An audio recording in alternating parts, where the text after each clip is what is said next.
Test? Test, test, test?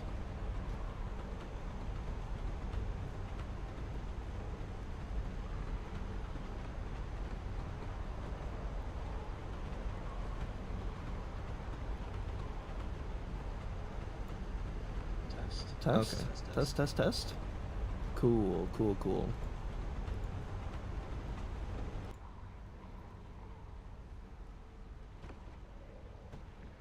I don't know why, I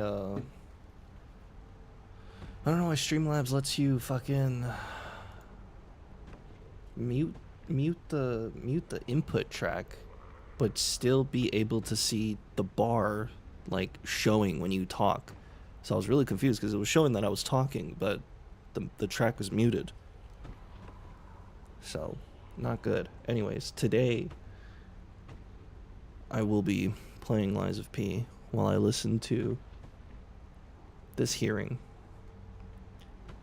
Okay, I will be trying my best to pay attention and to retain information. Yeah.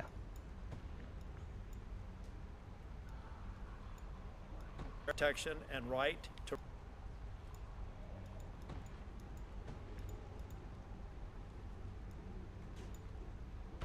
Okay, any day now. protection and right protection. Okay. This player is impossible, so I'm just gonna let that shit get in on its own. And hopefully it's,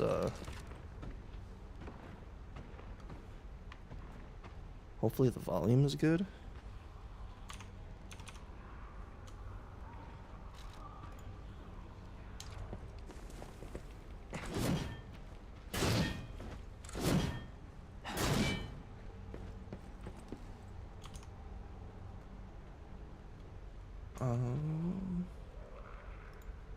I guess once it starts, I'll just... We're going to bring the hearing to order. I want to welcome everyone. And today we're going to examine public performance rights and further explore how American Music Fairness Act is able to close the long-standing loophole in copyright law. Under existing copyright law, songwriters and lyricists who own copyrights on a musical composition are entitled to royalties when the song is played on terrestrial AM/FM, think AM/FM radio, satellite radio, or otherwise publicly performed. However, the recording artists and producers who own the copyright in a sound recording of a musical composition are usually different from those who hold the copyright to the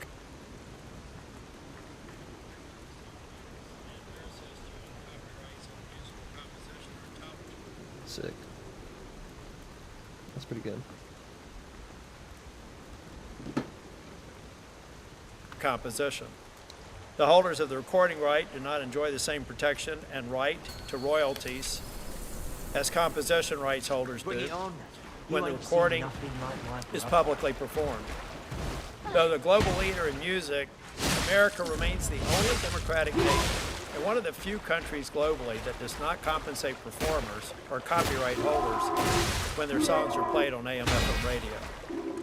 This denies American artists an estimated $200 million a year in performance royalties that would be due to them in virtually any other country. Now, the purpose of this hearing, I think most of y'all know that you've met with me in my office or talked to me about other bills. I don't like to have, I like to bring people to the table and come up with a reasonable and fair outcome. The purpose of this hearing is to get everybody at the table, to hopefully keep them at the table versus being on the table. I want to try and come up again with a just and fair solution, and I think it starts with hearings like this. I'm going to turn to Senator Schiff. I see Senator Padilla is here. I also expect Senator Blackburn, if they get here before it is time to open up and introduce the witnesses, I will give them an opportunity to speak. But now I'll turn to Senator Schiff, my ranking member. Why do I only have four Thank you, Chairman vials? Tillis, and thank you to all our witnesses for joining us today. Thank the you. subcommittee has always been guided by a simple principle that creators deserve to be compensated for their work. Whether we're discussing patent protections for inventors, trademark rights for businesses, or copyright protections for artists and writers, our intellectual property system exists to ensure that those who create value can share in the benefits of their creativity. The principle goes back to our country's founding, when the Constitution granted Congress the power to promote the progress of science and useful arts by securing for limited times to authors and inventors the exclusive right to their respective writings and discoveries. Which brings us to today's hearing and the opportunity to address an inequity in the creative ecosystem in which performing artists in America go uncompensated when their recordings are played on terrestrial radio. Songwriters get paid, music publishers get paid, all as they should. But the artists whose voices we actually hear get nothing. This anomaly places the United States in troubling company. We stand alongside only Iran and North Korea in refusing to recognize performance rights for sound recordings on terrestrial radio. Nearly every other industrialized nation, including China, has recognized that artists deserve compensation when their work is broadcast. This isn't just about fairness at home. American artists are losing an estimated $70 to $100 million annually in foreign royalties because other countries won't pay our artists when we refuse to pay theirs. The American Music Fairness Act, led by Senators Blackburn.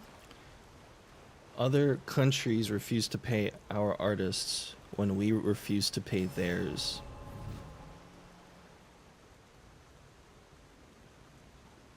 Interesting.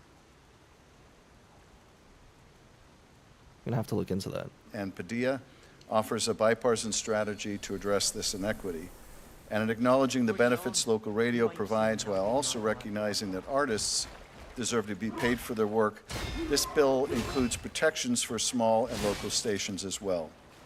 I deeply value the role of local radio in our communities. Local broadcasters provide vital news, emergency information, and entertainment, all of which relies on the hard work of local journalists, studio staff, and others, all of whom must be fairly compensated for their labor. The artists whose songs we hear on those same airwaves deserve the same. Compensating performers is common sense, and it also should not come at the expense of any other group of artists or other forms of copyright. This bill aims to mirror the performance royalty afforded to songwriters for their work and should no way dilute songwriter royalties. I want to take this opportunity to briefly address one other pressing concern for creators, which is not the focus of this hearing, but worth mentioning while we have so many of the valued stakeholders in this room. This includes recent reports that the White House has drafted an executive order that may be signed as early as this week to preempt state AI regulations. While AI has the potential to improve our lives and change the way we work and live, we need a unified approach to implementing AI guardrails to mitigate potential harms to users, consumers, and creators alike. So we need to make sure that we have common sense AI regulation, which protects artists from the unauthorized use of their work or likeness. And while the Congress and the federal government should certainly take the lead in crafting rules of the road for this revolutionary technology, in the absence of federal leadership, the states can and must exercise the power they have to protect their residents.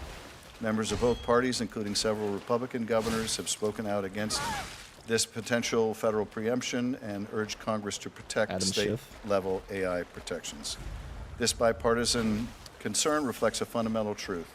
The challenges posed by AI to copyright and to creators' livelihoods demand thoughtful legislation, not overreach, and we must not preempt the important work that's going on.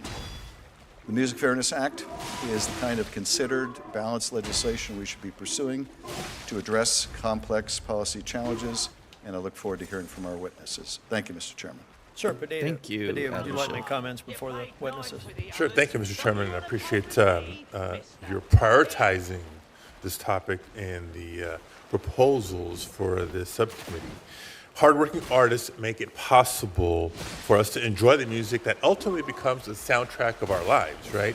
Where the holidays are upon us, everybody has some favorite songs we sing with our families back at home, or we think back nostalgically to our younger days and what music we were fans of when we were in high school or college or other happy times throughout our life. But today I'm also reminded that everybody's struggling with the cost of living in so many categories. And though it may be surprising to some, I know that artists are no exception to that struggle. Now more than ever, the United States needs to join every other democratic countries, you pointed out, in recognizing a public performance right for artists whose sound recordings are played on AM and FM radio, among other places. The issue, in my opinion, is about doing what's right and what's fair.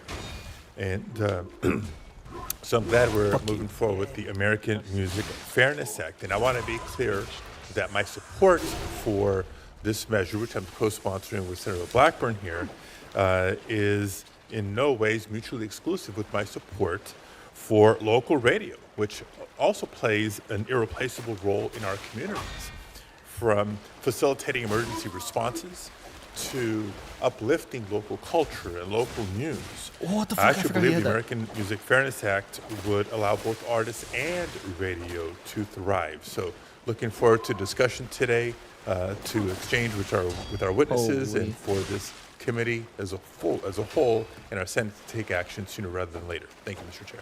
Senator Blackburn. Thank you, Mr. Chairman, and welcome to our witnesses. We are so pleased that you are here. I appreciate the support in holding this hearing and bringing the issue forward. This is one that I've worked on since about 2008. And as Senator Padilla I knew he was said, coming too. this is an issue about fairness. It is an issue about allowing a creator to exercise their constitutional right, an Article 1, Section 8, Clause 8 right, which is a right our Constitution gives to creators to benefit from their creations. And of course, we know when it comes to AM/FM radio, there has been an inequity in this. Times change, delivery changes, and of course, our creators should be compensated. I will tell you, I have found it really so interesting that when you look at the civilized world and you look at all the countries that compensate our artists, we are unfortunately in a league with North Korea and Cuba and Iran in not valuing What a nightmare blunt what the rotation. creator comes up with, what the musician comes up with. So now we have the opportunity to right this wrong. And I think that we can all agree the United States needs to be standing in the same position that other entities, other countries are standing. Now, the American Music Fairness Act fixes this issue by closing a loophole in copyright law and ensuring that artists and music creators are paid for the use of their songs on terrestrial radio stations. AMFA would bring corporate Hold on, say that radio again? broadcasters in the civilized world.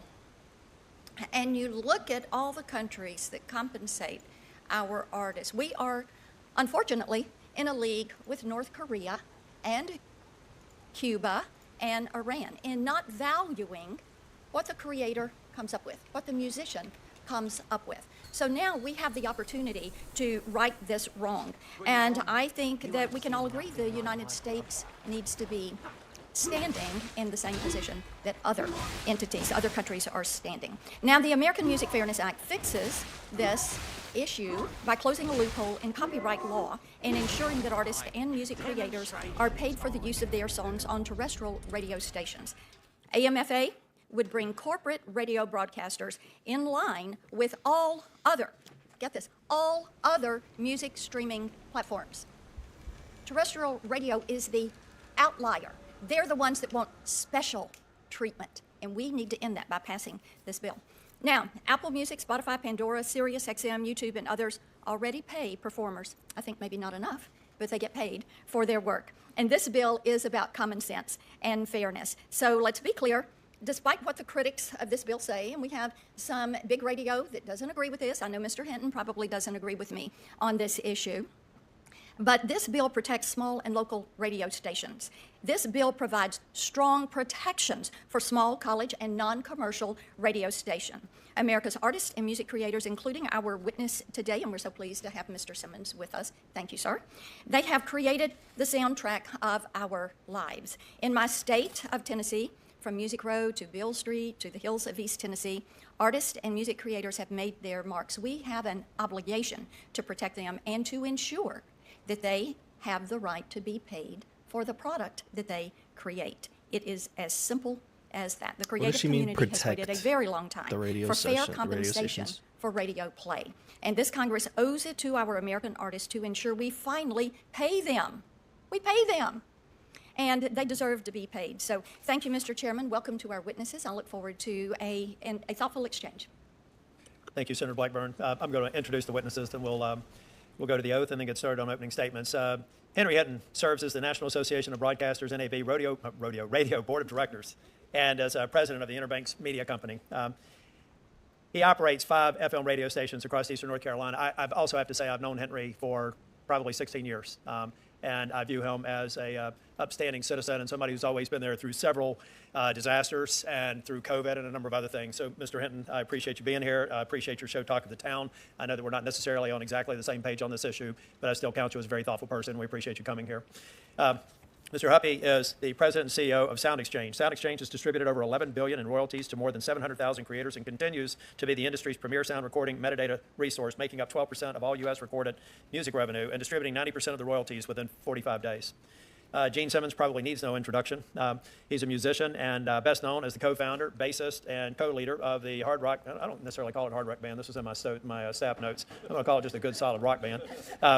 He co-founded KISS in 1973 when I was 13 years old, and I remember it. Wow. Alongside bandmates Paul Stanley, Ace Frehley, and Peter Criss. The band was inducted into the Rock and Roll Hall of Fame in 2014. Since its start, KISS has sold more than 100 million records globally and produced over 30 gold albums. This past Sunday, KISS was honored at the 2025 Kennedy Center Awards. At this point, I'm going to just have you all stand, if you will. We'll do a quick oath, and then we'll get to the opening statements. If you'll please raise your right hand. Do you affirm that the testimony you're about to give before this committee will be the truth, the whole truth, and nothing but the truth, so help you God? Thank you. You may be seated. Mr. Hinton, we'll start with you. Good afternoon, Chairman Tillis, Ranking Member Schiff, and members of the subcommittee. As Senator Tillis said, my name is Henry Hinton, and I'm honored to be here today testifying not only as a local broadcaster from Greenville, North Carolina, but also on behalf of the more than 5,100 free, local, over-the-air radio stations across America that serve your constituents. I'm the president of Interbanks Media, where I proudly work alongside my son to operate 5 FM radio stations in eastern North Carolina. I'm also privileged to serve as a longtime host of the locally focused radio show Talk of the Town. Hold on, this guy's spitting. I know firsthand the value and collaborative partnership of our stations and what we have with recording artists. But make no mistake, I also know firsthand that a new performance royalty imposed on local radio will create harm for stations, listeners, and these very same artists. I've worked in radio since I was in high school in the 60s. I started as a DJ, worked in sales, moved into management and ownership. I also spent years in sportscasting, having done play-by-play in color at both UNC Chapel Hill and East Carolina University, my alma mater. My first year in Chapel Hill in 1983 was Michael Jordan's last year in Chapel Hill. I've always loved the broadcaster credo, doing good and doing well, a theme that's played out time and time again throughout my career. We are a uniquely free service, and the backbone of our local communities is evident. We serve our communities in ways that no other media can. I was thinking if I could increase my Just last week, I want to tell you about what we did in Eastern North Carolina. We had all-day radiothons Thursday and Friday of just this past week. We raised over $105,000 for local families this Christmas. It's a program we do every year in partnership with the Salvation Army. That gives back directly to our North Carolina neighbors in need. Our stations are not only the source for the latest music, but the place that listeners turn to for entertainment, inspiration, and information, including as a trusted voice during emergencies and natural disasters. Our market in eastern North Carolina sits in the path of nearly every hurricane. That's when radio's resiliency truly shines. We inform people of the approaching danger. We remain on the air during the storm and its aftermath to provide reliable updates when it matters most. I remember in 2016 when Hurricane Matthew ripped apart entire communities. Our stations became the only means of communication For many people, cell service failed. They had no other way to communicate. We stayed on the air for days, keeping people informed and providing a 24/7 platform for emergency personnel to communicate with the public. After the hurricane, we worked with the Avett brothers at their request, and we raised $365,000 to help communities rebuild. I personally went from town to town in our listening area, delivering checks to help with local needs in those areas. I'm proud of the real-life partnership that exists between radio and recording artists. Broadcasters around the country are known for spotlighting new and upcoming artists and serve as an integral part of artist promotion. The broadcasters around the country, the continued relevance and value of radio is affirmed by daily local radio broadcasters around the country as record labels continuously contact stations to promote new artists and music and look for radio airplay to help them launch their next hit. We're immensely proud that over-the-air radio is free to our listeners, but it is not free to those of us who provide it. Radio stations pay countless fees, including annual FCC regulatory fees, copyright royalties to performing rights organizations like ASCAP, BMI, CSAC, GMR, and streaming collectives like Sound Exchange. Local broadcasters today compete against tech giants and global streaming services, some of whom, ironically, are now trying to emulate the essence of radio on their platforms. Streaming services are able to recoup costs through subscriptions and fees that they charge to their users. We cannot. This makes the imposition of a new performance royalty economically untenable for local radio broadcasters. When new fees are imposed, free local radio's only option is to cut elsewhere. Stations have to make the choice between is this guy covering local opposed to football this? games or paying new fees, Is he the between op? making their payroll or sending more money to the recording industry. An industry currently making record profits, I might How add. did I block that? Imposing a new fee on radio's free service would jeopardize jobs, require stations to cut back local involvement in the community, and place more pressure on radio stations already struggling to survive. This not only hurts radio stations, but local communities and the artists who rely on radio's unprecedented reach to engage new and existing listeners. In conclusion, I want to applaud the senators and nearly half of the House of Representatives that support the Local Radio Freedom Act, which opposes the imposition of this fee. I encourage this committee to follow suit and refrain from imposing a performance fee on radio. Thank you for inviting me to testify today, and I look forward to your questions. I saw Mr. Huppy. You're going Still? to come next. You're taking notes. I kind of do things a little bit differently as a chair. I kind of like debate club. So number one, after you finish your opening statements, I'm going to turn to Senator Blackburn to take my spot. I'll be asking questions last, but you all take notes if you hear anything and you want to do it in a professional manner. When it is your opportunity, I'd like for you to address the issues that you may have a disagreement with. Mr. Huppy.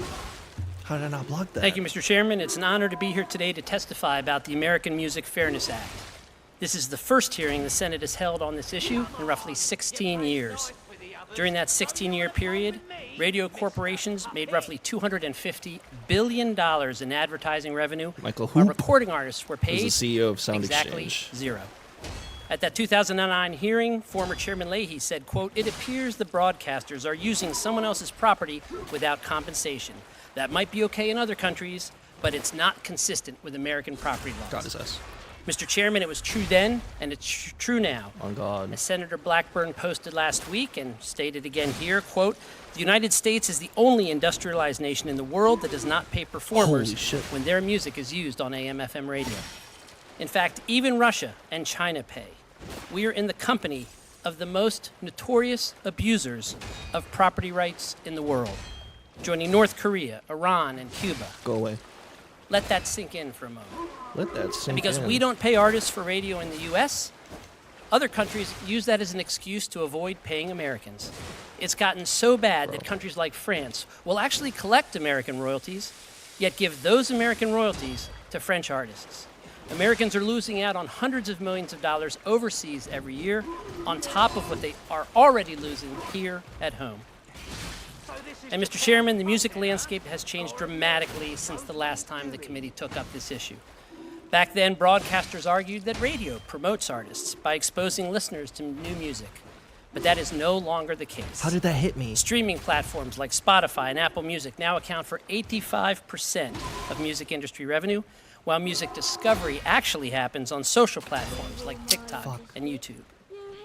The days of hearing a song on the radio and going out and buying your CD or an album at a store are long gone. All other music delivery platforms pay the performer, but for some reason, AM/FM just can't. Even though they made nearly $14 billion last year in advertising from playing music. They pay their DJs, they pay their talk show radio hosts. They even pay artists when the very same AM/FM programming is streamed online. But they argue that extending that right to analog broadcast of FM radio is a step too far, and that it will put small stations out of business, which is simply not true. Mr. Chairman, the system is so broken that whether or not an artist gets paid boils down to which button you push on your car dashboard. If you select SiriusXM or Spotify or Apple Music or even the iHeart streaming app, the artist gets paid. Yet if you choose an FM station, they do not. Mr. Chairman, no legitimate business or policy reason can justify that difference. The title of this hearing recognizes the need to balance interests in the music community, and we share that desire. We care about and recognize the value of small, local, and independent radio, which is why the bill has carve-outs to protect small broadcasters. Under the bill, small stations would pay $500 or less a year for music. That works out to $1.37 a day for unlimited music. We also recognize the great importance that songwriters bring to the creative process. That is why the bill explicitly prevents radio from paying artists out of the songwriter's share of the royalties, which they have collected for decades. All participants in the creative process deserve to be fairly paid. Mr. Chairman, the NAB will say and do anything to make sure they don't have to pay artists for their music. Their playbook has always been to confuse the issue and run out the clock, and it's been effective. Unfortunately, the only way to fix this problem is by changing the law, and that is why we are here today. This isn't about going into a back room and working out a deal with the broadcasters. Congress must create a property right in order to make those discussions meaningful. AMFA is a bipartisan bill that ensures every drummer, guitarist, singer, and musician gets paid fairly for the work they do. And not only is AMFA supported by legislators on both sides of the aisle, but every administration in the past 50 years, What did he say, including the legislators? Trump and Biden administrations, as well as Did the he mean U.S. Copyright legislators? Office, have consistently supported the creation of a performance right in terrestrial radio. In fact, just this morning, the U.S. PTO issued a letter in support of this bill, reaffirming the Trump administration's support for this effort. Let's go. Congress has stepped up time and again to modernize the law and ensure that artists are paid when their music is paid for digital, streaming, and satellite radio.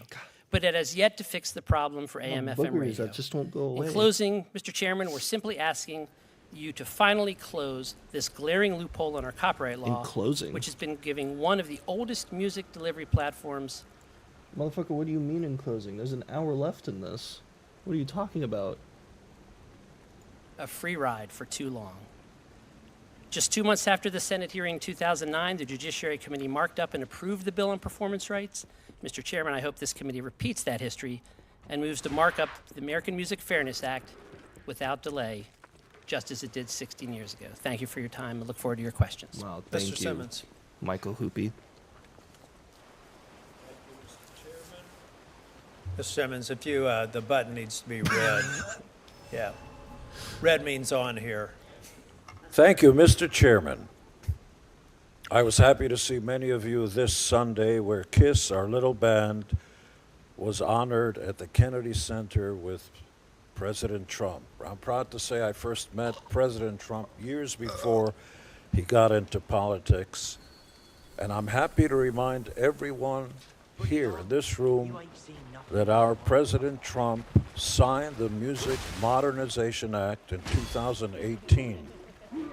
This bill updated copyright protection for the digital era. The world is changing. We've got to stay ahead of the curve. And legislators need to be informed on all of these things because, let's face it, you do the work of the people. We elect you, and we hope and we expect you to do the will of the people. I'm grateful to President Trump for his leadership on issues important to our artists, past, present, and future. I'm here to kindly ask all of you, both Republicans and Democrats, to help us remedy a situation, an injustice, let's call it for what it is, an injustice that's been ongoing for many, many decades. I'm going to tell you what I mean. Bing Crosby recorded perhaps one of the biggest songs of all time, White Christmas. What's more American than that? Written by Irving Berlin. It's been on radio, AM and FM, later FM and originally in AM, millions of times. Every Christmas, we and around the world are listening to I'm Dreaming of a White Christmas. That's America's song. Everyone received money. The radio station sold advertising. Except the for plumber Bing who fixed the plumbing Crosby. got paid. Everybody, the disc jockey got paid. The only person that was never played for the airplay was Bing Crosby, which is astonishing.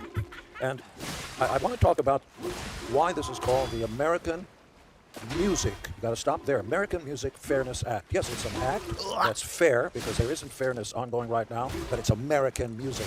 America. Oh, you Last could time I interrupt that? checked, Zimbabwe gave the world no music. I can't sing you a Zimbabwe? French song What? and nobody else. It's America's music that rules this planet. Elvis, baby, the king. Elvis. Well, he's who kind of sang hundreds and spitting. hundreds of songs, and I met the gentleman when he was alive, and sadly, Elvis never got a penny for all the times, all the millions of times that his music was played around the world. If you go to Africa, you I'm ain't gonna nobody, you hear that music. That is our emissary. That's bigger and cooler and better than any foreign minister that goes fuck on. you. American culture spreads with our music, with our pop culture. Elvis never got a penny. You know who got all the money? And this is not to demonize Mr. Hinton, who's a powerful and attractive man. He came over and tried to dissuade me, which is a big word like gymnasium, but I'm a big fan of his, and Wait, I'm actually just out of pure curiosity. How does this appear on my... Oh, fuck. I'm fucking shit up on my Streamlabs. Oh, no.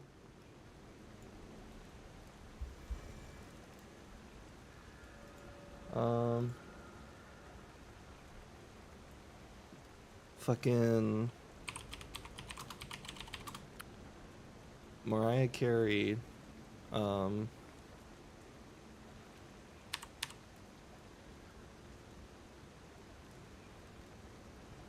I guess, hold on, let me just look it up.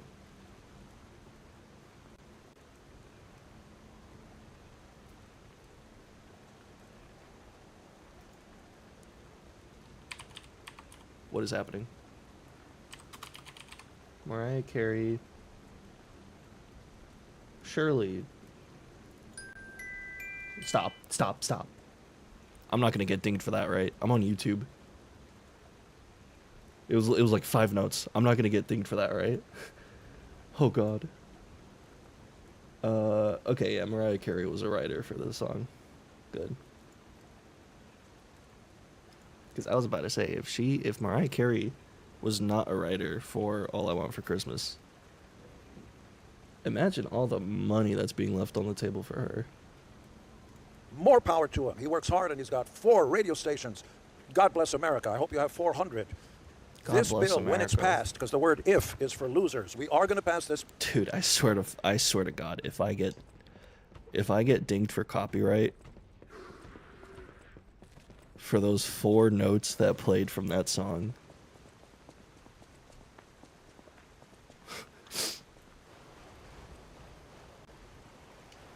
Holy shit. I'm actually scared. This bill, it is bipartisan. You will do the will of the people because 70% of the United States of America in a recent poll said, we want this injustice cured now and once and for all. Getting close to the finish line does not work. And Mr. Hinton, I understand everything you talked about when emergency reliefs and hurricanes came and unimportant. We're only talking about AM and FM radio and paying our Frank Sinatra, Elvis Presley, Whitney Houston, Celine Dion, even my newest best friend, George Strait, who's a co-winner, a proud winner of the American. All my sorry, of the exes Kennedy live in Honors. Texas. I walked up to George and we started talking about family and where you from. I'm from Texas, and I said I'm from Israel. Same thing, planet Earth. And we started talking and trading stuff. And I told him, George, do you know one of your biggest songs, Amarillo? Wait, is Gene which has Simmons been actually from broadcast Israel, or is he on memeing? AM and FM radio hundreds of thousands of times? Do you know you never got a penny for any of those broadcasts? You look around and say, what do you mean? Because he sings other people's songs. What do you mean? He turned to his handverse. No, that's true. How do you defend that? Mr. Hinton, God bless him. How do I we know all when live he's in gonna do America, one? we disagree, but he's I- wrong. He said that the you. 4 radio stations, I beg your pardon, may have some financial issues ad infinitum ad nauseum. 4 of those stations. Do the thing! Sorry, 3 of the 4 stations may have to pay $500 when, not if, this bill is passed. What's your problem? How do we dare come in second to Russia, an alleged country led by a despot, when they do a better job Alleged. of paying our king of rock and roll, Gene, and we're going to please. stand by and not pay today's artists and future artists? Because let's face it, our children are tomorrow's stars. They're going to claw and fight their way up to the top, and it's really hard to do it. And once you reach the top of Mount Olympus, which is in the center of America, baby, don't get yourself let's named go. in Greece. This is the land of opportunity where greatness is possible if you put your medal. I'm talking about heaven medal. Say what I just did. It was a joke. When you work hard and you get to the top, what do you got? Zipperoonie. That's not the American way. If you are Zipperoonie. against this bill, you are un-American. You cannot let this injustice continue. It looks like a small issue. There are wars going on and everything, but our emissaries to the world are Elvis and Frank Sinatra. That is who. And then when they find out we're not treating our stars right, in other words, worse than slaves. Slaves get food and water. Elvis and Bing Crosby and Sinatra got nothing for their performance. You got to change this now What is for he our children cooking? and our children's children. Gene. And I know you will. The president will sign this once all you guys respectfully get your act together and put this across the board. Let's do the right thing. God bless America. Thank you, Mr. What a Simmons. roller Senator coaster. Blackburn, I'm going to let you take my first time. Absolutely. Thank you so much, Mr. Chairman. Thank you each for your testimony. Mr. Hinton, I want to come to you first. I guess you could probably imagine that. I've worked with the NAB for years. At least slaves got food and water. What about Elvis and Frank Sinatra, guys? Oh, fuck. Dude, please. Stupid bitch. That's fine. It's my turn. Okay. Trying to get them to agree to a template like we have. I want to clear up a couple of things. You mentioned in your testimony that this would cause harm. Let me ask you this. Not paying artists for their sound, their voice being on radio, they're getting zero money. Do you think that causes harm to the artist? Senator, thank you for that question. Don't say thank you for the question through this. It eats up my time. Go ahead. All right. Holy shit. Quickly. The reality is American radio reaches 79% of Americans every week. 226 million people listen to radio every week. But the problem that we have, I asked you about causing harm, not about your audience. So let me move on, because you are causing harm. You've got an oldies station. You've never paid Sam Moore's estate a dime for Soul Man. And I bet you use that as bumper music a good bit. And you talk about being a free service. You're free service. Do your advertisers look at you and say free service? The answer to that is no. They don't, because they're paying what you say is the rate. And the more listeners you have, the more they're going to pay you for that advertising. And the better music that you play that people actually want to hear, then the more you're going to be able to charge them. If we shut down all the music, you wouldn't have anything but a talk station. So I think we need to realize that. Also, you talk about being on the air for emergencies. The FCC requires you. They have that override when there is an emergency. You did not do that out of the goodness of your heart. You do that because you are mandated to do that, and thereby you provide that public service, and we appreciate that our radio stations do that. I would also remind you that when you talk about being a partnership between the artist and the radio stations, there is a new form of payola that is out there, and it's called having these artists do private shows for your advertisers, again, so that your worth is more to your advertisers. So indeed, it's kind of lopsided because they're making nothing and you're making millions of dollars. You and your son started this business not to be charity, but to make a profit and to serve your communities and to allow local radio. And for football games, you have advertisers. Again, you're providing a service, but you're being paid. The people that do not get paid are the performers. Mr. Simmons, let me come to you. You laid it. can I respond to any of that? No, sir. It's my Oh, time. no. Thank you, sir. If we do a second round, I'll give you the opportunity to respond. Mr. Simmons, it's well past time to pass the American Music Fairness Act. I want you to very succinctly say, this is why we need to do it today. We have to do it today because Jesus. AI is right around the corner. This is an archaic injustice that's been around for a long time, and there's no reason why we should get in the middle of it. It's un-American. The basic premise of America is pardon me for simplifying it, I was a sixth-grade teacher. You If stupid work hard, bitch. you should get Okay, paid. let me ask you about something else. I go to church, and I live in a neighborhood in Nashville where we have a lot of session singers and musicians, background vocalists that are there. Talk about the significance to those artists of getting those Thank you. pennies on the spin. Leave me alone. It's often... Leave me alone, when you mention please. Elvis and Frank Sinatra and everything, we're talking big ideas because they've scratched and worked their way to the top. The new artists really need these pennies when they get heard as their career starts on radio, but there's no income. How do they get there? How do they claw their way up to the top with the help of radio? And again, I'm not here to demonize Mr. Hinton or the radio stations. We need wrong each other. button. Fuck me. Performers need radio. Radio needs performers. But for God's sakes, equitable doesn't mean you get zero, and radio makes $14 billion just this last year. That's not equitable. I know it's a big word like gymnasium, but come on, Hinton. Let's get with it. Let's Bro. become American. Oh my you, Mr. god, Chairman. dude. Sir, This Jeff. is annoying. Thank you, Mr. Chairman. Thank you to When my does he stop? When is it my colleague, turn? Am I Mr. playing for this Tekken? conversation. Go away. Appreciate all of you testifying today. Oh Mr. god, this Simmons, is gonna be I want to ask you about a the song, nightmare. but you're not here for that, so I'm not going to. And I love that song. I love all your songs. And thank you for bringing my constituents with you. What I'd like to ask you, you've been obviously performing for quite a while. When you began your career, there was a kind of understanding that I think was the rationale for this injustice that, well, if radio stations are playing your music, you're getting advertising, more people are buying your albums. Obviously, the industry has completely changed, and the way people access music has completely changed. But if you could talk a little bit about how the industry has evolved and what it means today not to be compensated. That is, I would imagine whatever promotional value you get of your songs played on the radio doesn't somehow create enough Jesus. recompense to make up for the lack of being paid for those songs being played on the radio. Well, first and foremost, what you say is so. But I want to cut to the chase, which is when we first began, we were four knuckleheads off the streets of New York who could barely spell, read, or write. We just happened by ourselves. We never knew.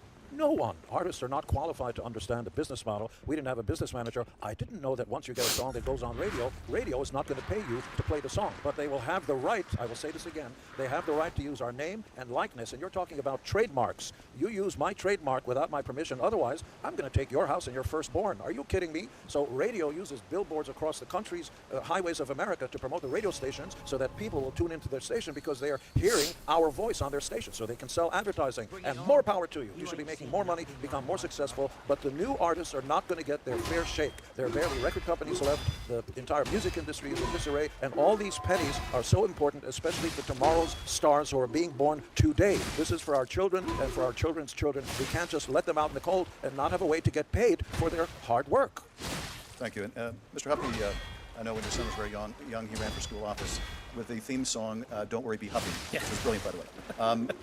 That is correct. When that song is played on a streaming service, you're able to identify where the royalties should go, and as the chair was saying, do so very rapidly, very quickly. Fuck me, I Let's say got that song is baited. played on terrestrial radio. Are there any challenges to being able to determine when that's being played, provide the same kind of mechanism for compensation that you do with streaming services? The mechanics behind doing that, Senator, would not be that difficult at all. As you well know, we already receive much of the data about plays and artists and songs when almost all of these FM stations rebroadcast online. So in a way, we're already paying for the digital part of their business. And the Can I live? FM Can part of I their business is breathe? the much larger part, $14 billion a year. And the mechanics of getting the payments out would be quite doable. Thank you. Mr. Hinton, there are provisions in the bill that are designed to try to help smaller broadcasters. Tell us why you believe those provisions are not workable. For, I think, college stations, it might be $100. For smaller stations, it might be $500. Why are those carve-outs not adequate for the smaller stations? And for the larger stations, why shouldn't they pay the compensation to the artists that Well, the $500 exemption is going to apply to a small number of stations, but there are over 4,000 FM stations in the country, including some of mine, that would not. Great start, have great $500 start. Exemption. And there are a lot of small market broadcasters right now that are barely hanging on.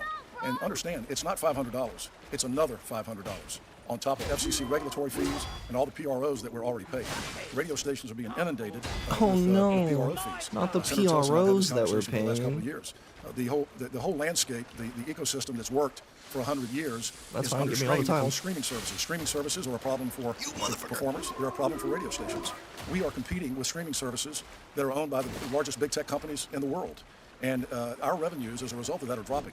BIA, who is the organization that tracks revenues for the broadcast industry, You know, in a way, I don't entirely disagree with this guy. Because in my mind, like this whole time, like on one hand, I think, yeah, you should be paying artists. Like you pay songwriters, you may as well pay artists. And obviously, I'm an artist, so if I get my shit played on the radio, I would like to get the money that I would believe is to be owed for me, not just as a songwriter, but as an artist. But at the same time, I'm also thinking in the back of my mind, who the fuck listens to the radio? Like AM, FM. How did I block that? Yeah, I'm thinking like, who the fuck listens to AM, FM radio?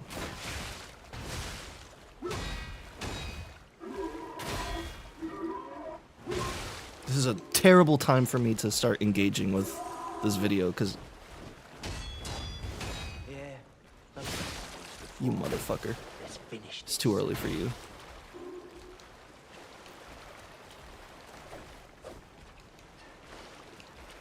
Can I heal?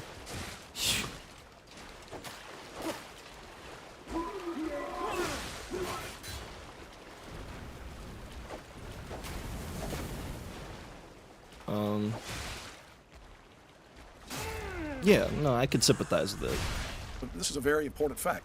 You may not be aware. Since 2019, radio's gross receipt revenue has decreased 20%, projected to be down another 5% this year, 3.5% next year. So small market radio stations can't take any more fees. It's not 500, it's another 500 on top of everything else that we're paying.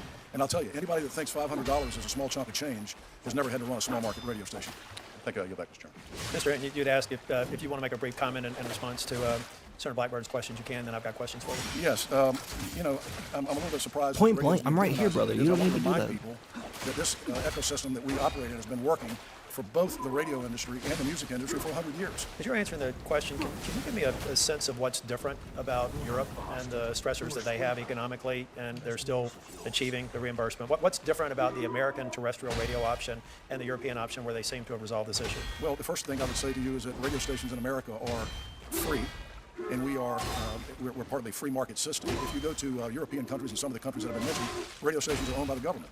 The relationship between the music industry and the radio industry has been fantastic, and it's worked beautifully for the years. You know, it's been said that the promotional angle that radio station provides to the recording industry is not there anymore. It's not important. If you allow me, I just want to read something that I received from a good friend of mine, Mike Biddle, who is the program director. He used to be my program director. He's now program director of WQDR in Raleigh, which is one of the legendary country music stations. I asked Mike last week, Mike, tell me what kind of contact you get on a week-to-week basis with the recording industry and music labels. And if you don't mind, I'd like to read a couple of lines from that email. 16, exclamation point. That's the number of record label representatives I've communicated with over the past 5 days. 4 of them are at the vice president level or higher. The reason? They want airplay from our radio stations. Based on the ratings research provided by Nielsen and Eastland, and I've done the math, our radio station alone can match the exposure of an artist a song gets with 30,000 streams in 1 week, with just a handful of spins in primetime listening. And one other thing I'd like to respond to is the issue that Senator Blackman brought up regarding her letter to the chairman of the FCC for payola. First and foremost, I would say, Oh my God, please. in my experience, and I've been in this business a long time, Senator, I have never, my experience has been exactly the opposite of what you are describing. It's normally artists coming to radio stations wanting us to provide promotion for something that they're promoting with a relief concert or something. Just like happened with us after Hurricane Matthew, the Avett brothers came to us and said, will you help us promote a hurricane relief concert, which we did and raised $365,000. I can tell you this, that we take the issue of Stupid very bitch. seriously. NAB has a policy, we all follow it. 1 second. Whew. Let's fucking go, baby.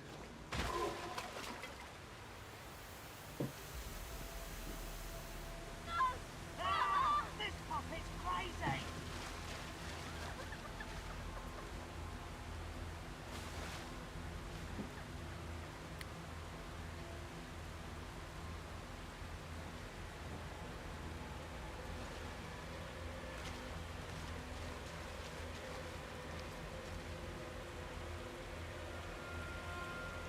Leave that blade.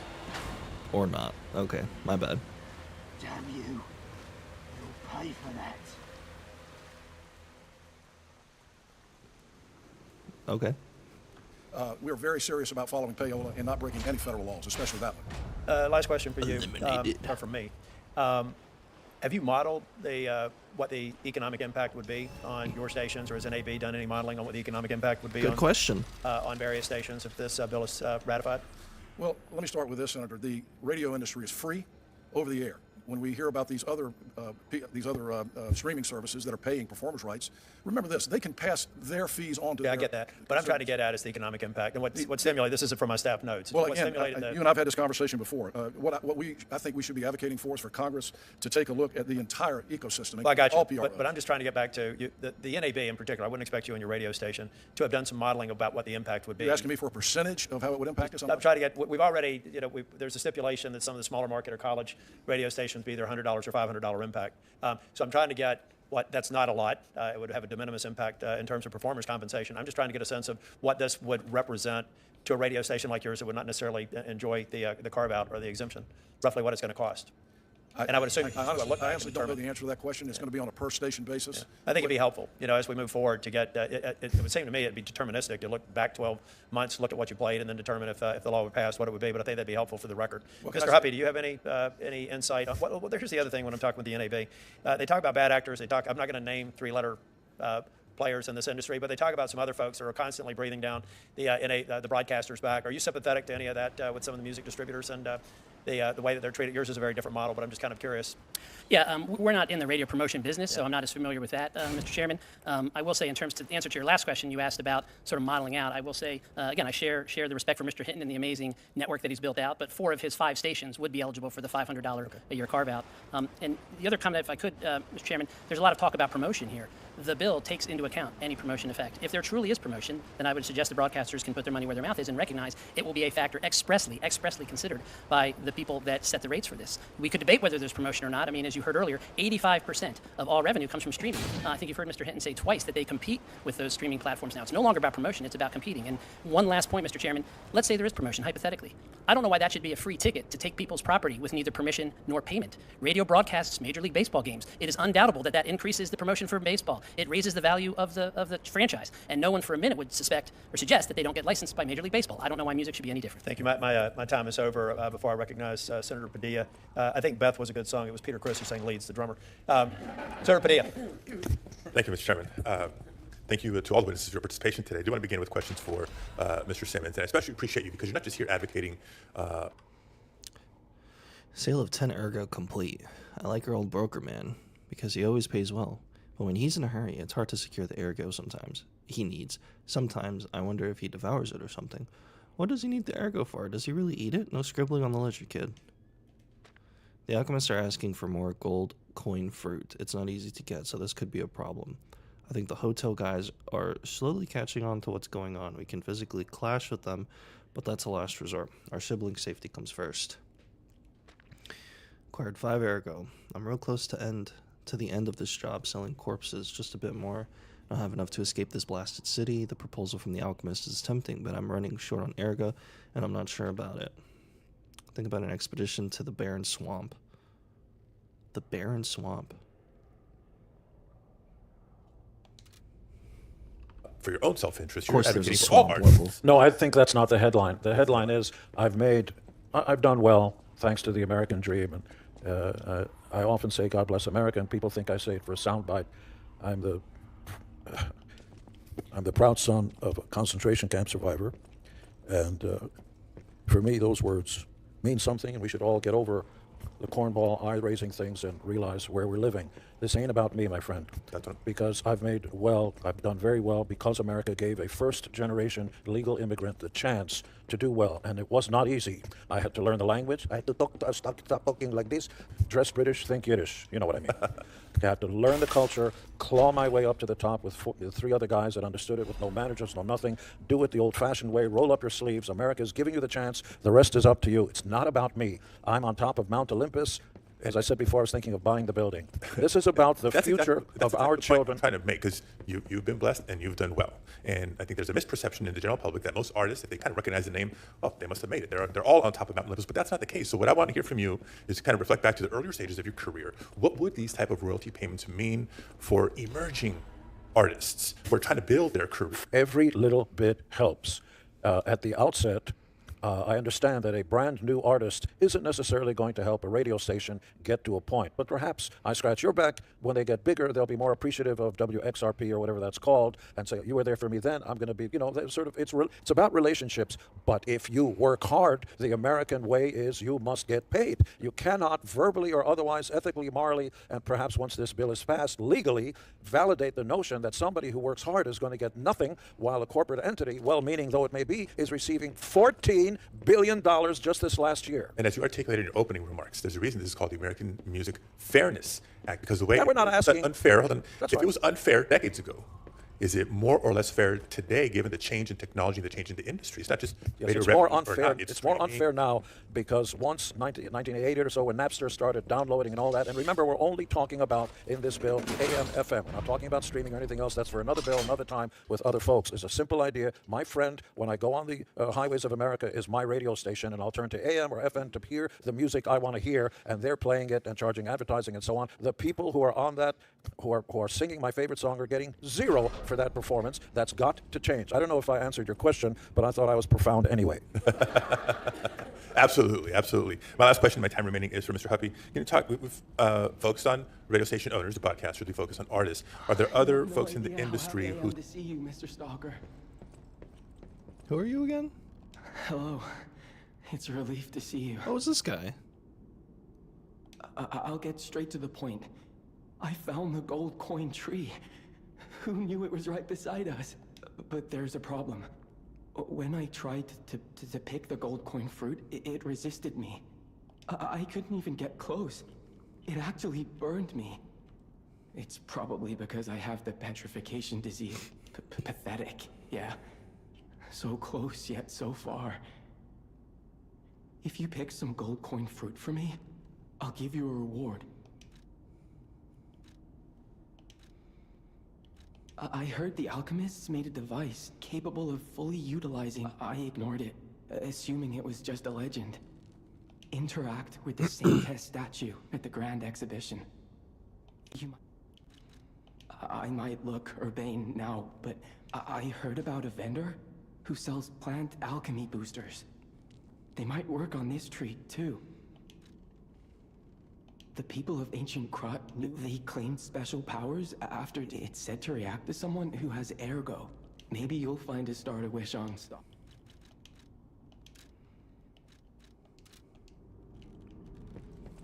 Who stand to benefit from this bill, as Mr. Simmons says, not if, but when it is passed and signed into law? Do producers get impacted one way or the other, engineers, other behind-the-scenes folks? The answer, Senator, is yes. This impacts the entire recorded side of the business.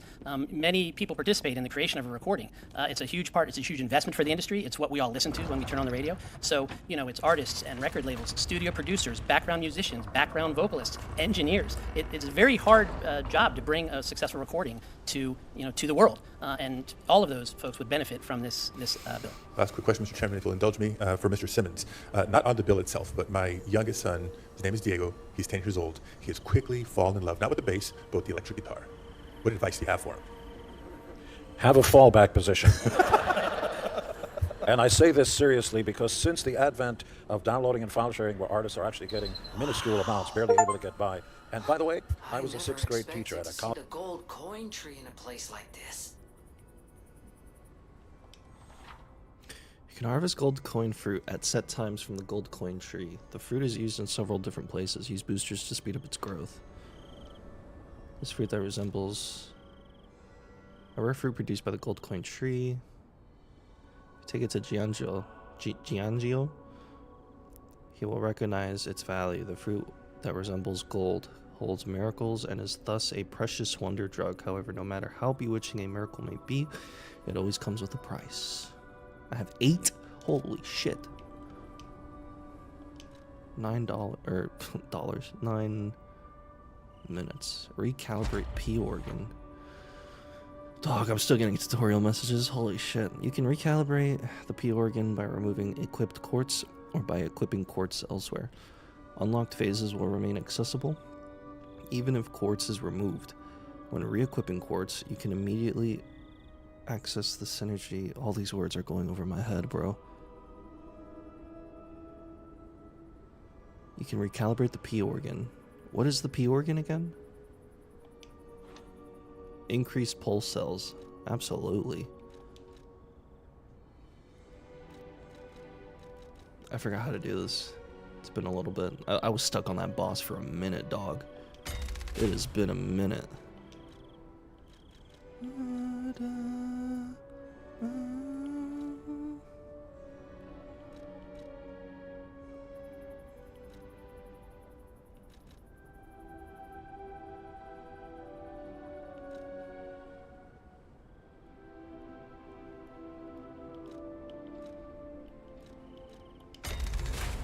Sure. Add fable slots. To 4. Increase staggerable window. Increases time. I mean, I got a bunch of these, right? I could...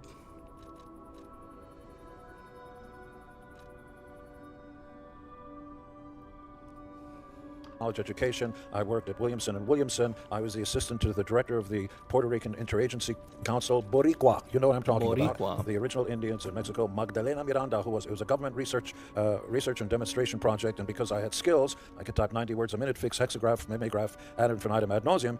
I was making 23 grand a year when that meant a lot of money, but doing the Jewish way, living with your mother, not paying rent and so on. So I... The fuck?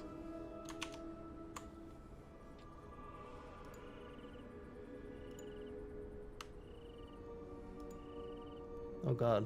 Yeah, it is. You know what I'm talking about? Boricua. The original Indians in Mexico, Damn, Magdalena Miranda, it was a government research and demonstration project, and because I had skills, So I could type 90 words a minute, fix hexagraph, mimeograph, ad infinitum ad nauseum. Hold on, I gotta take a piss. I'll be right back.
Christmas.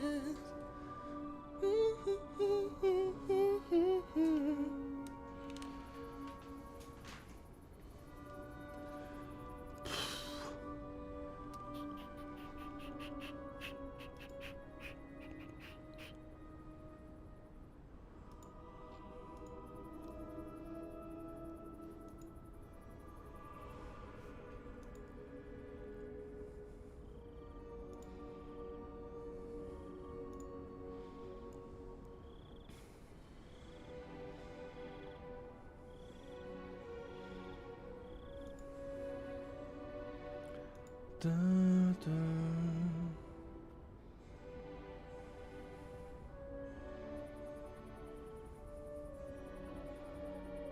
Okay.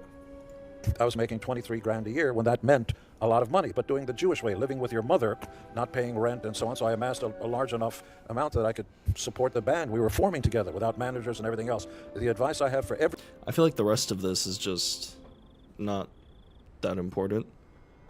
But fuck, I'll listen to it anyway. Who cares? everybody is always have a fallback position, because everybody believes, and God bless him for believing, I can reach the stars. Well, what happens if you don't? What's your fallback position? How old is he now? 10 years old, sir. Okay, he's got time. What kind of music? Oh, heavy metal. Metal.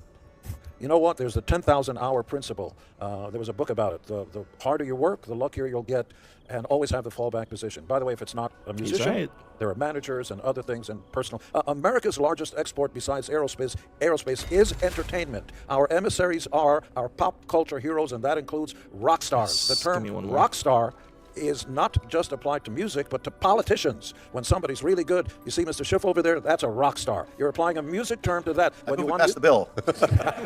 when you're using it as a verb, let's rock. We're going into extended play here. We need Thank to you move to very much. Senator Thank you, Welch. Mr. Chair. This is Senator Welch. important. Around the world, rappers call themselves rock stars. You go to anywhere in Africa, Europe, it's American culture. I'm getting the kick that says basically, shut up, let them talk. But I'm passionate about this because it goes back to our children. Don't let the future, our children, not have an opportunity to Not make a few enough pennies. We're not materials? asking for a lot. You guys are making, respectfully, Mr. Hinton, you guys are I don't making have enough $14 chords. billion a year pre-tax. I understand the hardships of the American tax system. That should be changed also. Flat tax, everybody. We're going to have to move to Senator Welch.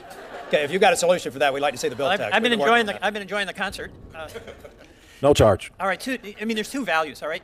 Radio is incredibly important, and it's a lot of stress, but local radio especially I think is really important because our communities don't have the glue that holds them together, and local radio can do that. You mentioned the radio that was done to help raise money for aid, but we can't have radio without artists, and artists struggle, and the proposition that it's free because the radio is free, that's like, tech is saying it's free Gmail, but there are a lot of other collateral consequences that we have very little control over and are struggling with.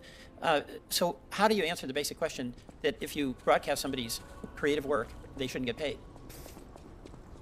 Yeah, it is. Well, again, this is the system that we operate under. It's worked for 100 years. We've had a system. No, but seriously, it's worked for you for 100 years. Well, respectfully, 14 billion. Last year. Well, let me clarify that I did not make $14 billion last year. No. And I will say, again, I'll repeat what I said earlier. The latest statistics are that radio revenues are down 20% since 2019.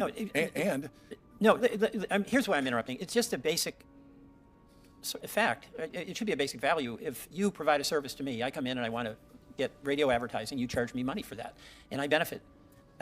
And the tool you use to sell your advertising is the creative work of artists. And it's hard for me to understand how it is that those artists shouldn't be recognized for their contribution, even though people turn that radio on or turning it on for free. May I answer? Yeah. Again, the promotional value that radio stations provide is phenomenal, and it continues to be phenomenal. It's being downplayed here today, but let me say people like Lainey Wilson, who just one of the top stars in the country right now, just won a BMI award. One of the first things she said when she won the award was, "Thank you to radio for helping me get where I am." I just mentioned Okay, I get that. And, politicians, if they go viral, that's a good moment for them. And that's over the media that is free. But there is the point that Mr. Simmons has been making, and that is that a lot of artists have to struggle an awful long time and with very little compensation. And what motivates them is their dedication to their craft, to wanting to. Hold on. There's a...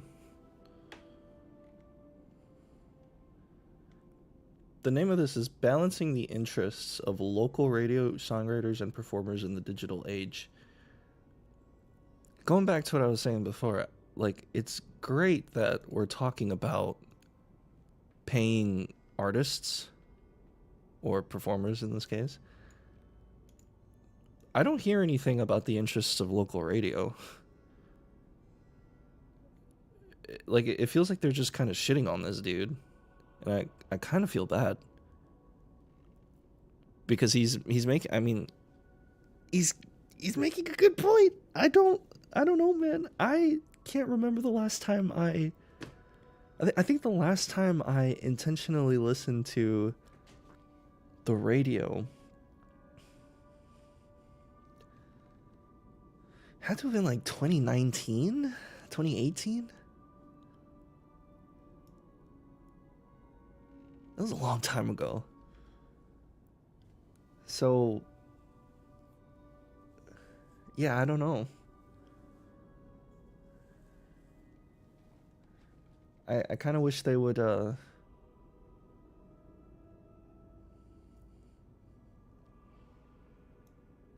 kind of wish they would talk about the collaborative effort more than just kind of shitting on local radio, you know? To express that and the healing power that music can have, and them having the opportunity to contribute. So that system doesn't work for many of the artists. The concern I have is to make Also, sure. gold coin fruit, is that literally just like oh, I could buy wish stones. Is that literally just like a monetary thing that I can use to buy shit?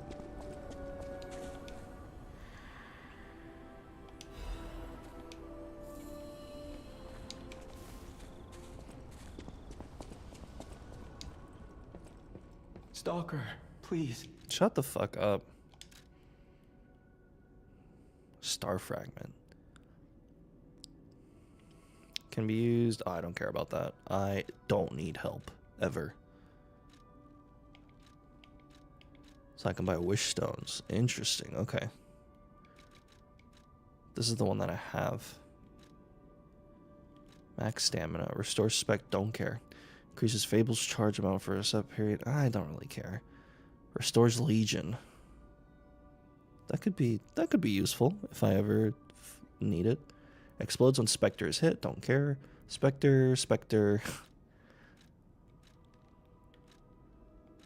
Holy shit! All of these are for Spectres. What kind of video gamer do you take me for? You think I needed a Spectre for that 4v1 I just did? I fucking love this song so much, dude.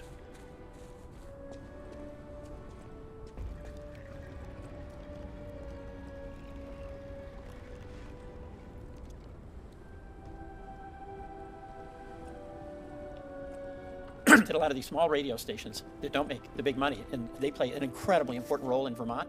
And they might be college stations, and they play a role to get a person started, to have some sense that they can have a career.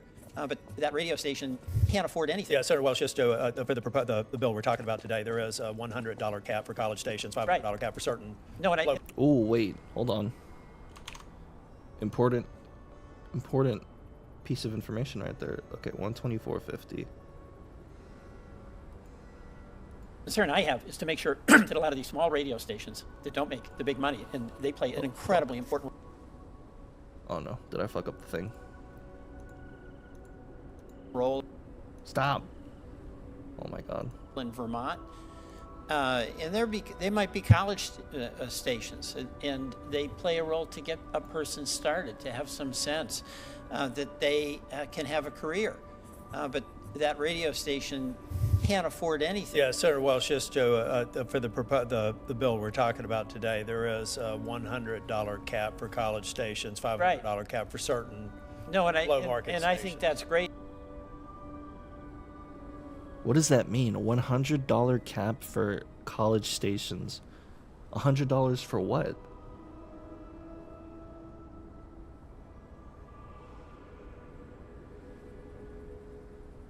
I wanna see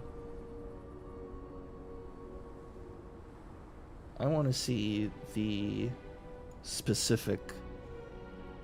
I want to see the specifics of this. I want to see how much they would be charging. How much radio stations would need to pay for playing songs. $100 cap. I don't know. It makes it possible. There's been a lot of progress on that, but you wouldn't have a problem with that, right, Mr. Simmons? I'll take it case by case, Senator, but it should be up to performers to decide, not for an industry that's rich in their pockets with $14 billion. No, but I understand we are sensitive. Let me push back a little bit in the sense that $14 billion. Okay, I'm ignorant here. I don't know anything about radio because I don't listen to radio. I'd never really cared for radio. My interests have always been like the what would you call it? The interactive streaming services like Spotify and Apple Music and all those. I would need to look at I mean, I guess I would need to look at the data because I just don't know.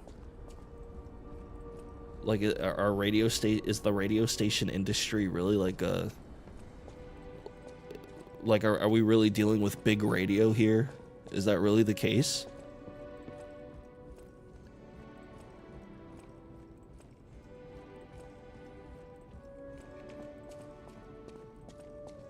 Yeah, I don't know. The performer's not going to be negotiating with the college radio station in Vermont State College. You're back. Right? I mean, that's the whole point of the legislation, is to try to provide some fairness. And my question to you is... Hold on. The king of puppets' lair is on Rosa Isabel Street. Perhaps the puppet frenzy will come to an end if we can take down their king. Go to Antonia and get the key to Rosa Isabel Street. I always remember these favors you've done for me, though it pains me to send someone's. Do you have any issue with the legislation, including some carve-outs for stations whose revenues are below a certain amount, where reasonably speaking... You're speaking to possibly the most unqualified person in this room, however, that's rich in their pockets with $14 billion. No, but I understand we are sensitive. Let me push back a little bit in the sense that the performer's not going to be negotiating with the college radio station in Vermont State College, right? I mean, that's the whole point of the legislation, is to try to provide some fairness. And my question to you is, do you have any issue with the legislation, including some carve-outs for stations whose revenues are below a certain amount, where reasonably speaking... You're speaking to possibly the most unqualified person in this room. However, as a voting citizen of these United States, I and the rest of the population hold the ultimate power, and as one voting member, I think all radio stations must pay something. Okay. Somewhere between something and $14 billion is the answer. All right, just one final plug. Senator Okay. Senator Maybe. Blackburn and I have the Train Act, and it's really an effort to try to protect exploitation of the artistic output. So dangerous, I'm told. Hold on, my queen is I speaking. hoped we wouldn't have to unlock the passage there. But if we want to stop this disaster once... Geppetto and I care about you very much. I feel like my time is... However, it's a nice feeling to know that someone waits for you.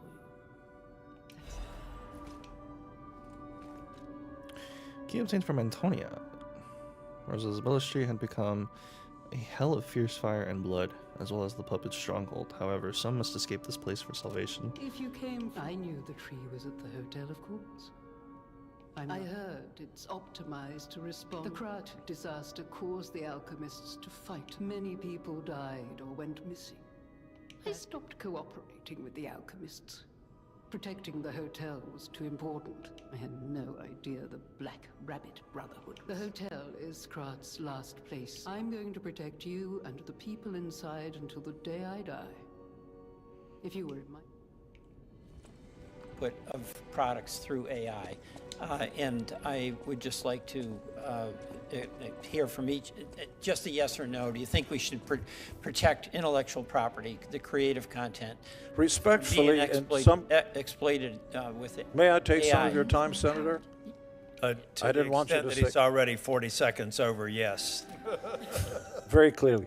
In some of the contracts that I've signed and negotiated myself, although I'm not a lawyer, in the interest of full disclosure, perhaps there should be an escalation clause. Smaller stations, you play our songs a few times, it's X. If you're finding out that you're playing our songs and it's really increasing and you start making a lot more money, perhaps there should be an escalation clause for the reason you're making more money and selling more advertising. That's fair. But I do think Senator Welsh, on the issue of AI and the real threat to creators, we're discussing that as another subject for a hearing in this Congress. I think it's very important. Senator Blackburn, would you like to go second round? I would indeed, and Mr. Chairman, I have several letters of support for the AMFA, and they are letters from the Recording Academy, RIAA, American Association of Independent Music, SAG-AFTRA, Society of Composers and Lyricists, the Christian Music Trade Association, over 300 performance artists, a group of conservative pro-property rights organizations supporting the bill, a letter from USPTO Director John Squires supporting congressional action on over-the-air public performance rights, and a letter from the Director of the USPTO and Registrar of Copyrights during the first Trump administration supporting over-the-air public performance rights. Without objection, it'll be included in the record. Thank you. Mr. Hinton, I wanted to, I know that Senator Tillis was asking you about any modeling you had done of what this would cost you. And I would like to see if you have done that, because we're talking about a fee as low as $500, and stations with annual revenue of $1.5 million would only be paying $500. $500 for what, though? Who are they paying $500? Every single artist that they play?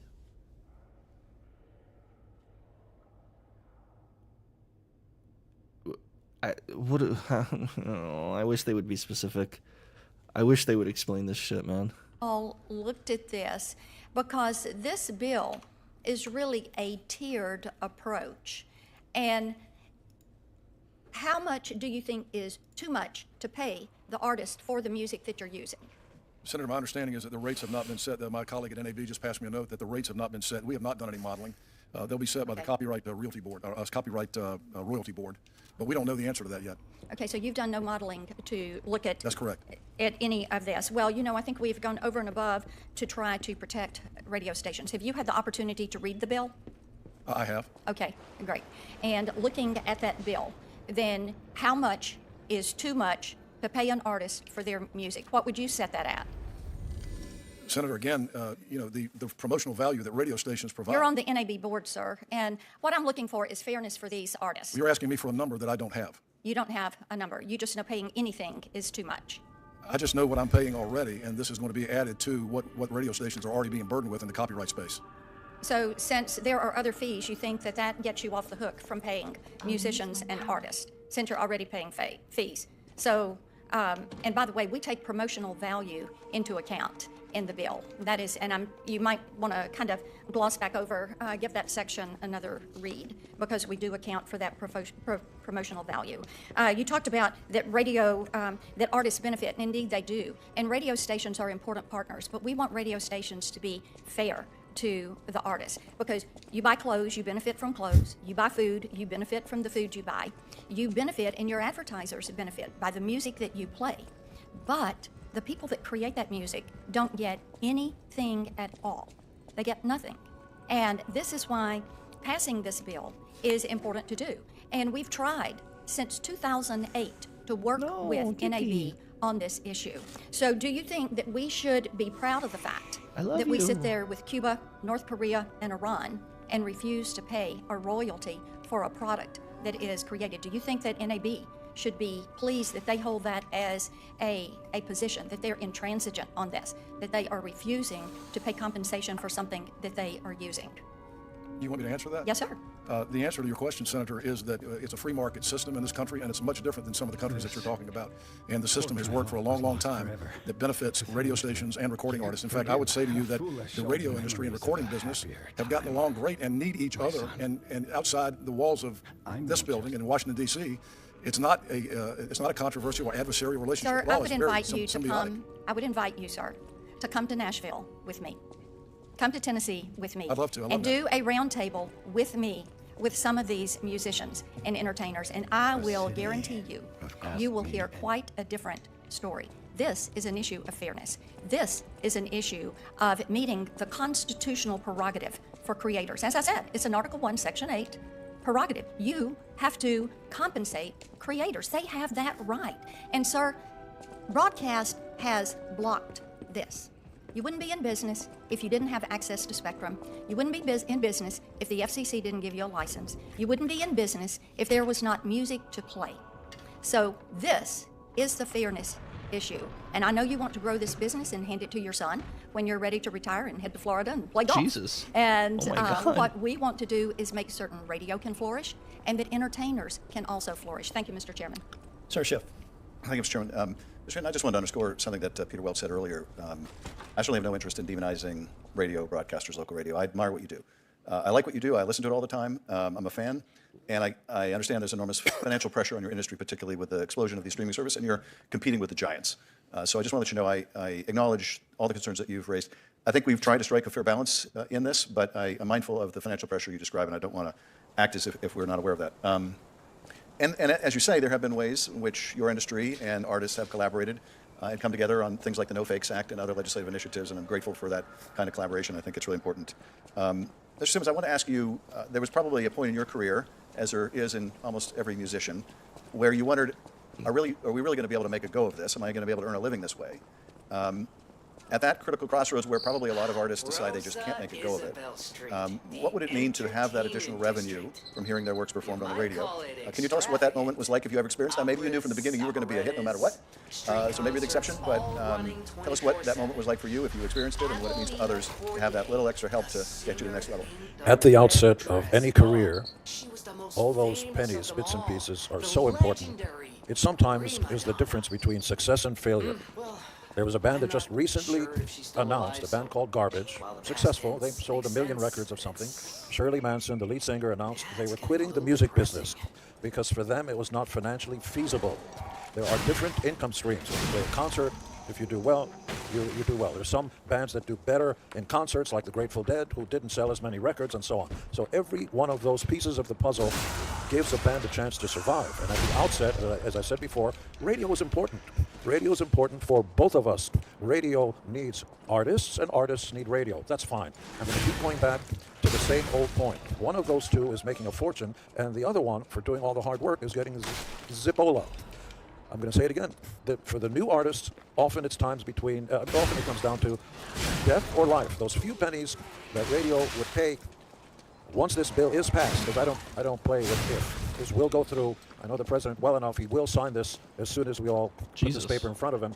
It will give new bands a chance. Those extra pennies and dollars and so on will give them a little more to devote more to their craft. And again, you know, this idea that, it's just music. No, it's not. It represents America. They are our emissaries to the rest of the planet. We want to have big superstars so they can tour overseas. So everybody says, that music comes from America. I want to go to America. One of the reasons my mother and I wanted to come to America, I wanted to come as Elvis. Where was he born? I can't think of a single performer, artist, or anything that comes from, I got to go to France to hear him. I don't, it's like, shut up. You want to come to America, the land of dreams, the land that creates superstars and superheroes. Those are our emissaries. Pay new artists especially. Pay them something, between something and $14 billion, Mr. Hinton. Thank you, Mr. Chairman. Senator Schiff, you may also want to note that Garbage's best song was I'm Only Happy When It Rains.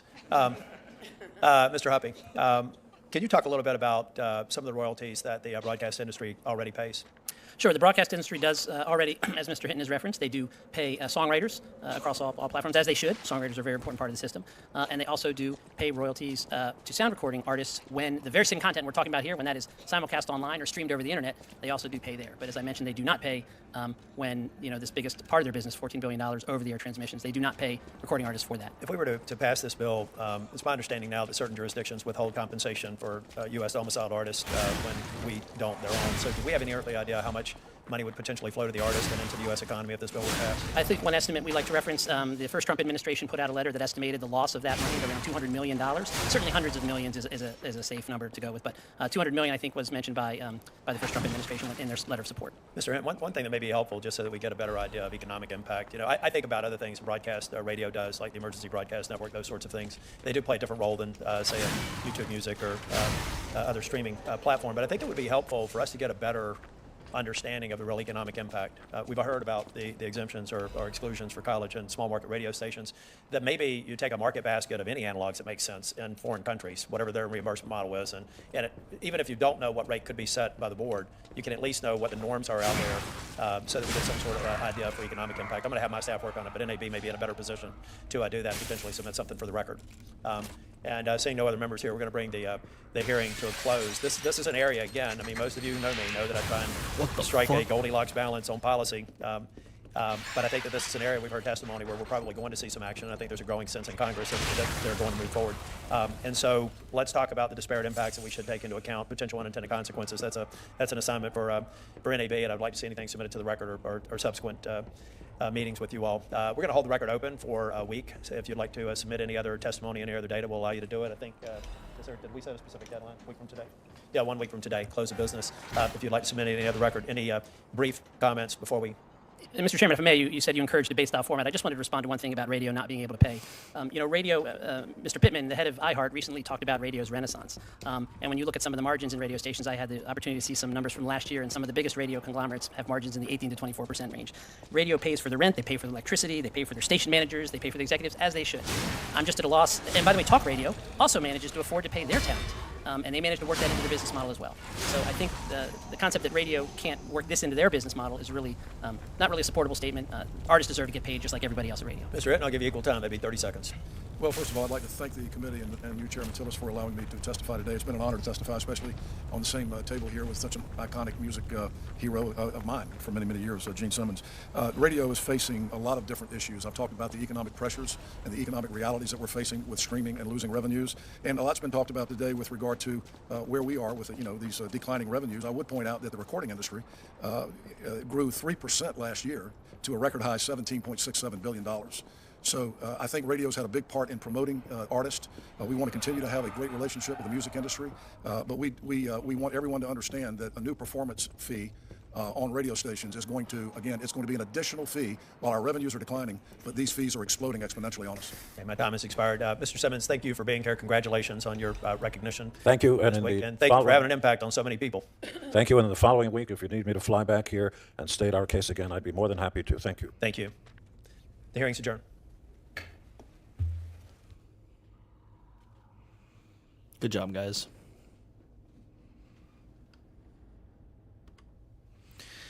Special report, Foreigner's Confession. The alchemists paved the way for Krat's golden age, and no one denies that fact.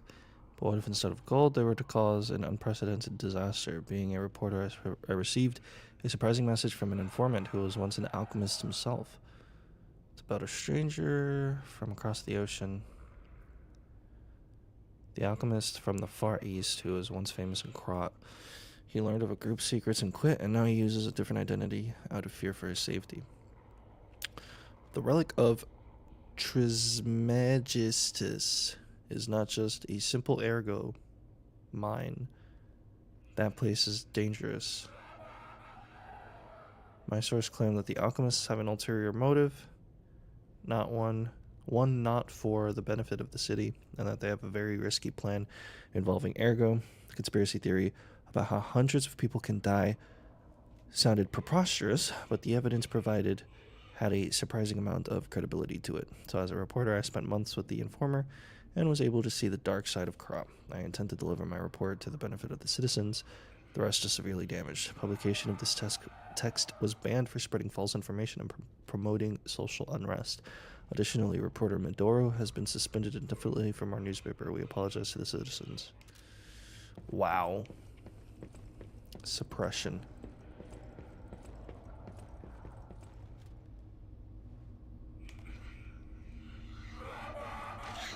Oh, that's not creepy.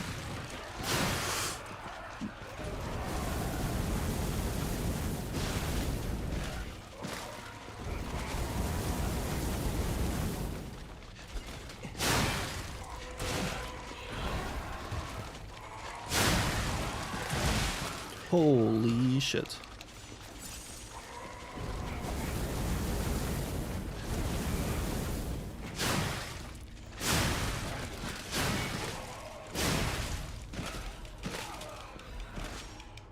This is definitely a horror game. Holy crap, what the fuck?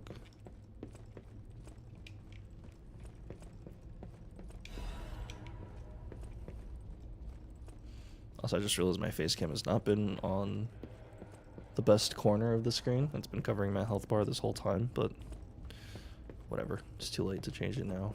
I'm about to end. Oh, hi. Hello.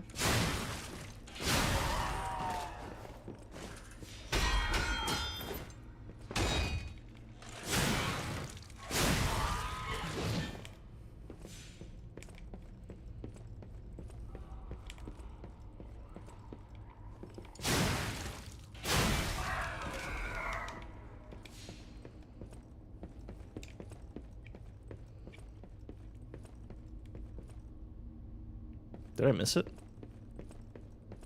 The fuck? I thought I picked it up. Saw blade. I think I already have one.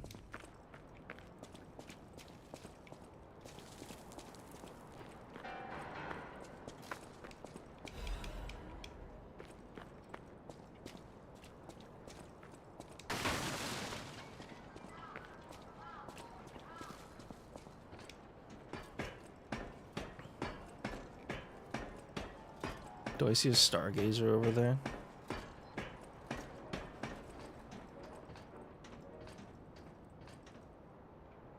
It's a Ferris wheel. What the fuck?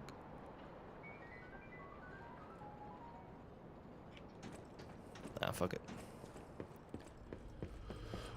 I'm gonna go save, and then I want to do something before I end stream.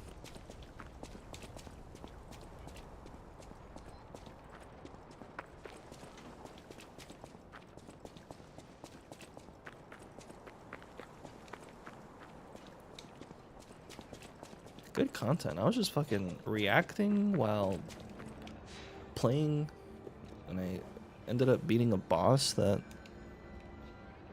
was messing me up for a long time. Pretty sick. This autosaves, right?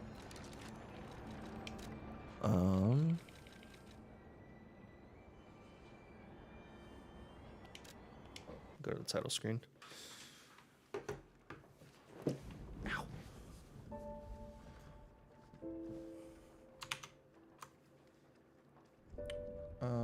Okay, well, real quick.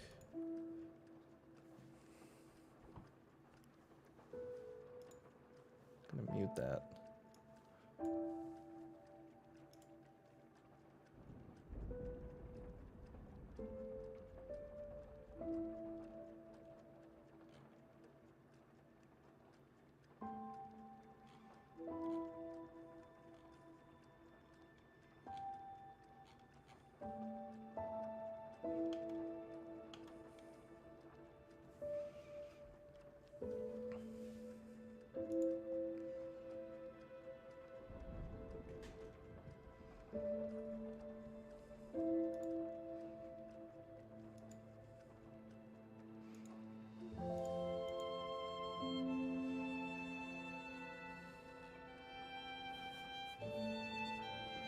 Okay, so really quick.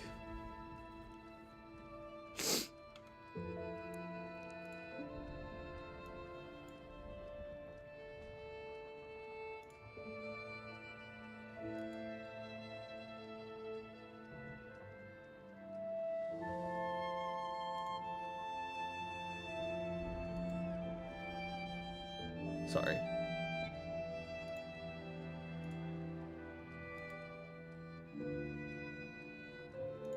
Boom. Okay.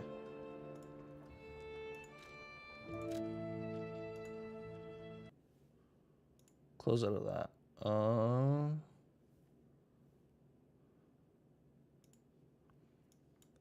Don't want music. Might as well, right? I'll do...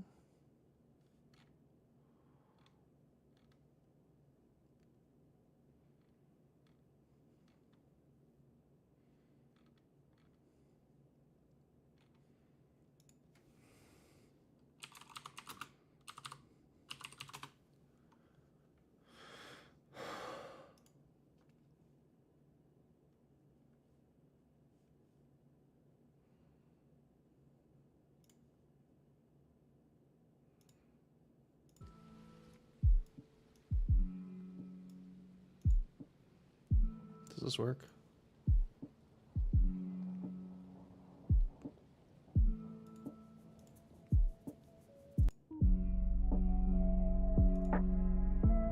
It's not too loud, is it? That sounds really loud.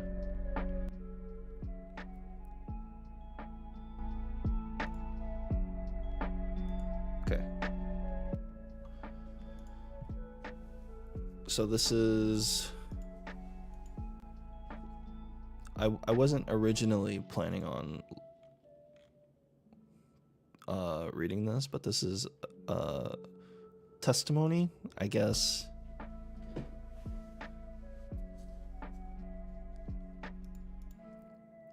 I guess this was submitted before the hearing,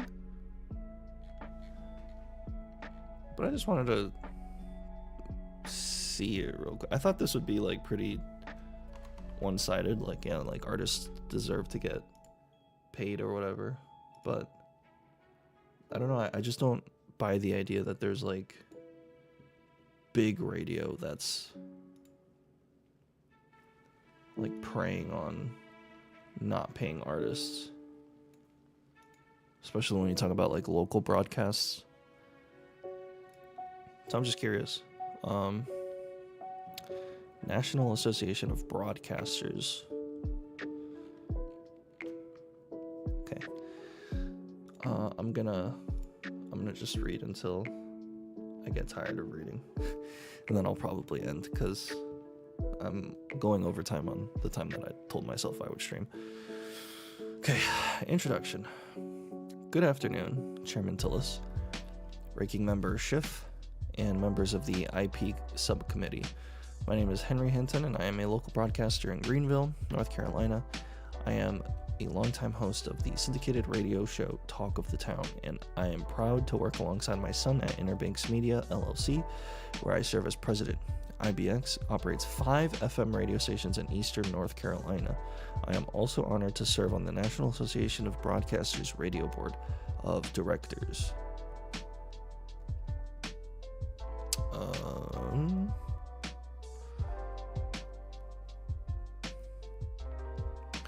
Honored to serve Board of Directors, and I'm here today to testify on behalf of more than 5,100 free, local, over-the-air radio stations across America that serve your constituents.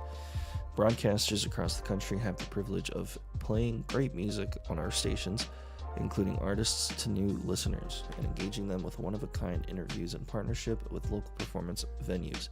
But we are more than that. For over 100 years, broadcast radio has impacted the lives of Americans in many beneficial and significant ways. We inform, educate, blah, blah, blah. Radio stations' critical role, as trusted first informers and emergency lifelines have never been more apparent at a time with rampant online misinformation and disinformation, and with a seemingly constant deluge of natural disasters and cell phone outages. Local radios remain trusted, always on, and freely available without an expensive subscription or data service. True. I look forward to discussing the enduring value of broadcast radio and the importance of the existence copyright framework that governs it for the benefit of musicians and the public, and how enactment of the American Music Fairness Act would harm the public and fail artists by imposing a new performance royalty that would be economically devastating for local radio stations. 2. Broadcast radio remains unique among all communications media. Having worked in radio since I was in high school in the 1960s, I can tell you firsthand that local broadcast radio does what no other media can. We are the backbone of our communities. Unlike most other media, we live, work, and care about these places we call home. Radio personalities are the ones that the community calls on to MC everything from local fundraisers to civic events. As the host of the Talk of the Town, I've interviewed everyone from our mayor to leaders. Don't care. Radio continues to be a quintessential part. Don't care. Nearly 226 million listeners tune into U.S. radio stations every month because our programming, service, and accessibility remain unique among all entertainment platforms. During weather emergencies like hurricanes, wildfires, tornadoes, and floods, when all other means of communication fail, local radio stations remain on the air and provide crucial information that helps save lives. The same holds true in national security emergencies. Radio stations across the country have been hardened to withstand attack. Our market in eastern North Carolina sits in the path of nearly every hurricane. That is when radio's resiliency shines. Not only do we inform people of the approaching danger, but we remain on the air during this storm to provide reliable updates when it matters most. In 2016, when Hurricane Matthew ripped apart and flooded entire communities, our stations became the only means of communication for many people on the coast, especially when cell service failed. We stayed on the air for days, keeping people informed and providing a 24/7 conduit for emergency personnel to communicate to the public. I'll never forget fielding calls, don't care. Local radio broadcasters do all of this through a service that is completely free to listeners, requiring no monthly subscriptions or expensive data charges. For your constituents who may be unable to pay for quality, trusted local news, radio broadcasters help ensure that no listeners are left behind. Local radio also serves diverse audiences, providing a unique and vital service to non-English speakers who are often undeserved by other forms of media. Or underserved, I meant to say. As a result of its popularity, radio continues to be an engine of local economic activity. Local radio stations employ more than 121,000 people nationwide and contribute more than $470 billion to the U.S. economy through a broad stimulative effect. Local radio and TV helping drive the United States economy.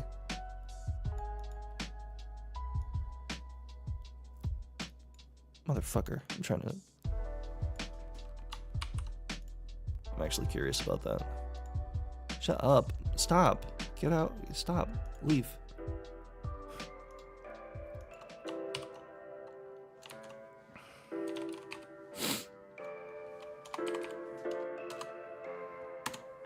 Okay.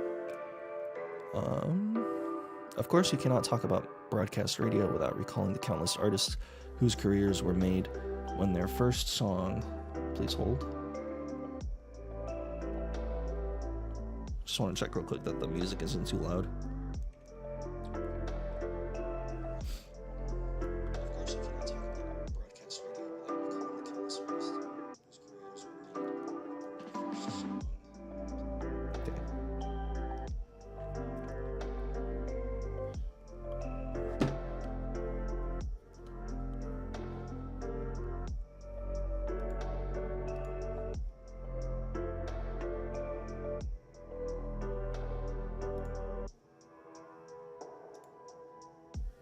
I'm not getting dinged, am I? Restrictions.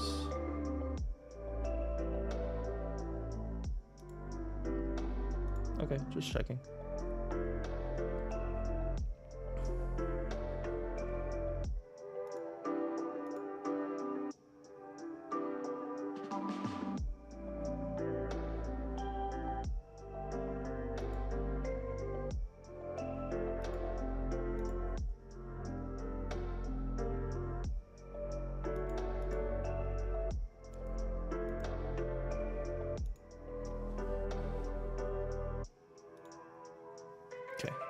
Where was I? Of course, you cannot talk about broadcast radio without recalling the countless... Fuck me, I think it is too loud, probably.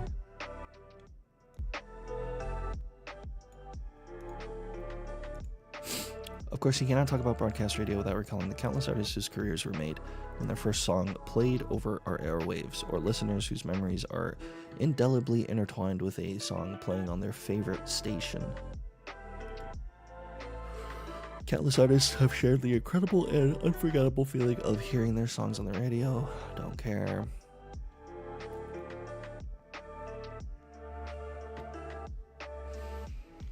The American Music Fairness Act would disrupt the music licensing framework governing broadcast radio and harm the public good. Oh, no. Ah, that's the sound of someone who's misplaced... My debit card. Their debit card. Where did I leave Okay.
How do I pull up my dashboard?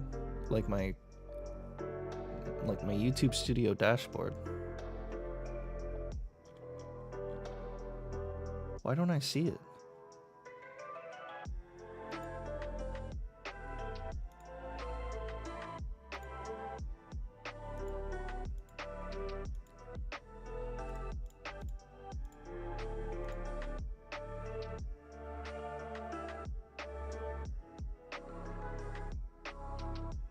There we go. Okay, I got it back.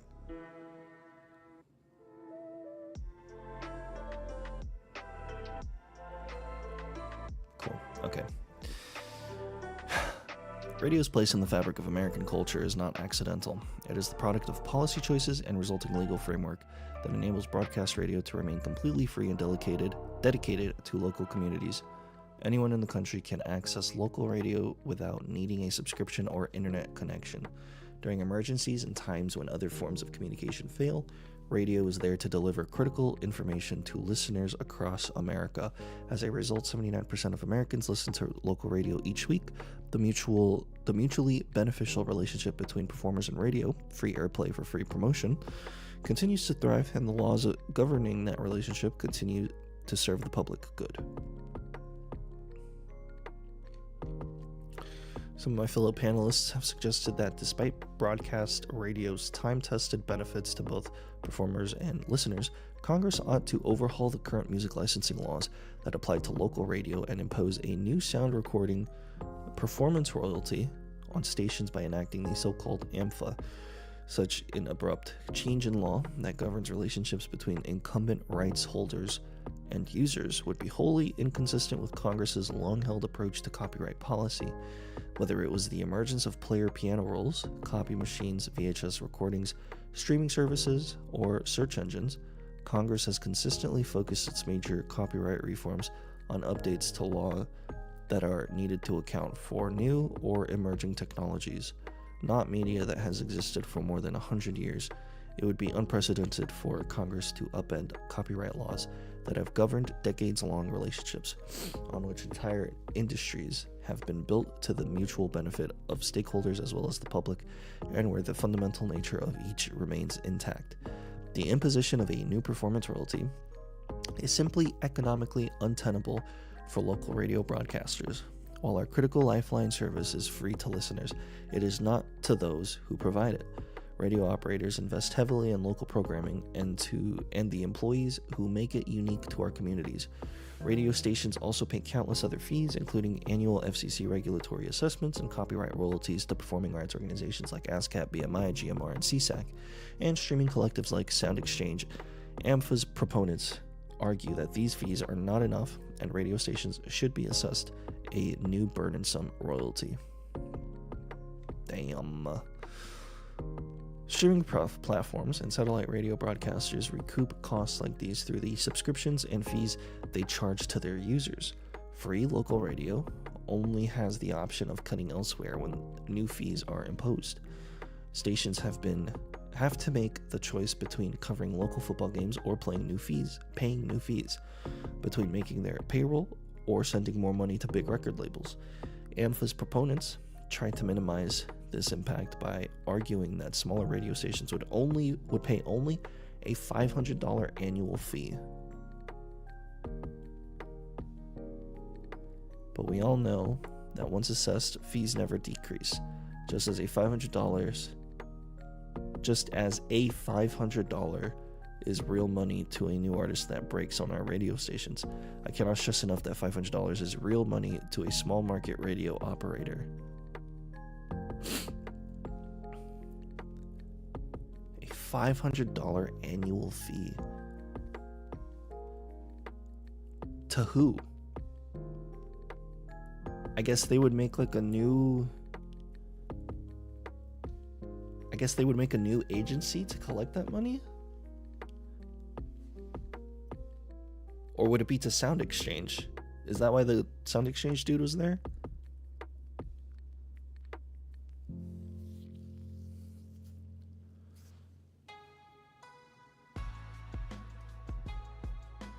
Huh. Make no mistake, enacting the AMFA would jeopardize jobs, require radio stations to cut back their involvement in local communities, and place more pressure on radio stations already struggling to survive. It would also incentivize radio stations to play less music per hour, shift to non-music formats as a means of economic survival, and cause some stations to go out of business altogether. This would not only hurt the radio stations and their local communities, but also the artists who rely on radio's unprecedented reach to engage both new and existing listeners. Lesser known or up-and-coming artists will suffer in particular, with radio stations being forced to air the most popular or larger performing artists in an attempt to draw a larger audience at minimal cost. For these reasons, we are grateful to the 26th Senate and 214 House co-sponsors of the Local Radio Freedom Act, a resolution that opposes any new fee or tax on local radio stations. Local Radio Freedom Act. Fuck it, I'll add that to the research notes. Local Radio Freedom Act. I'll have to look that up later. Recording industry revenues are at an all-time high, while radio revenue continues to decline. When listeners hear a new artist or song they like on the radio, consumers then engage with that artist in other ways, be it by attending live events and participating in concert tourism, finding that artist on a streaming platform, or connecting through social media. The promotional value of radio adds up not only to significant income for performers, but for the entire performance industry. AMFA's proposal comes at a time when the financial picture of the U.S. music and radio industries could not present a starker contrast, thanks in large part to the continued exposure given to artists on radio. The American recording industry is the largest in the world, and recorded music revenues are at an all-time high. According to the most recent statistics from the RIAA, recorded music revenues in the U.S. in 2024 continued strong growth for the 8th consecutive year. Total revenues grew 3%, after growing 8% in 2023 to a record high $17.67 billion at estimated retail value. It also comes at a time of significant consolidation between labels and publishers, where both the record and the publishing arms of the big three music companies are seeing double-digit profits. The same rings true for music publishers, according to Digital Music News, fuck my life, reporting on the National Music Publishers Association President and CEO's speech at the association's annual meeting in 2025. U.S. music publishing revenue grew by double digits during 2024, totaling $7 billion, an increase from 6.2 in 2023. Simultaneously, the success of touring is at an unmatched scale. According to Billboard, the concert business continued to reach new heights in 2024 in both attendance and ticket sales, and projecting that the concert business is poised for another 12 months of record growth. Okay, don't care about these numbers. Radio revenue is down 20% overall since 2019, and our advertising revenue is projected to decline by 5% in 2025 and again 2026. Thank you for inviting me, blah blah blah. Okay. Whew. Halfway there. Maybe. I don't know if I'm going to get through all of this, but just to get a gist of the other side, I guess. I'm not going to read Gene Simmons's fucking testimony. I'll read this guy's testimony, though. Chairman Tillis, ranking member, don't care. First item of testimony. This holiday, Sound Exchange. Verizon is helping Oh you my bundle God. up incredible gifts and Advertisement. savings. You'll get the latest phone. Sound Exchange and intellectual property rights. Sound Exchange is a non-profit that was created in 2003 by the music industry and repeatedly designated by the U.S. government to ensure that recording artists and labels are paid performance royalties when their music is played on certain digital streaming services. Our company delivers over $1 billion in royalties annually to our community of 800,000 plus creators.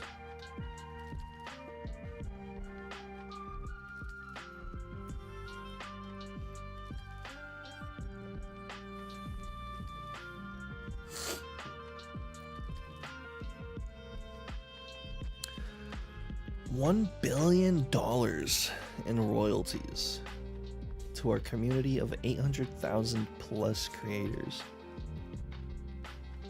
800,000.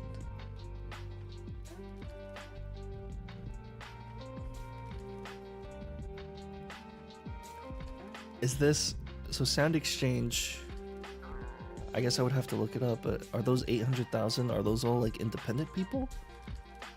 Because I imagine people who are with a label probably have that shit collected for them through other me? I don't know. I would have to look it up. A billion seems a little crazy, but I could look it up. When Sound Exchange was created, it embraced a simple principle. Artists and other music creators deserve to be paid for their work whenever and wherever it is used, period.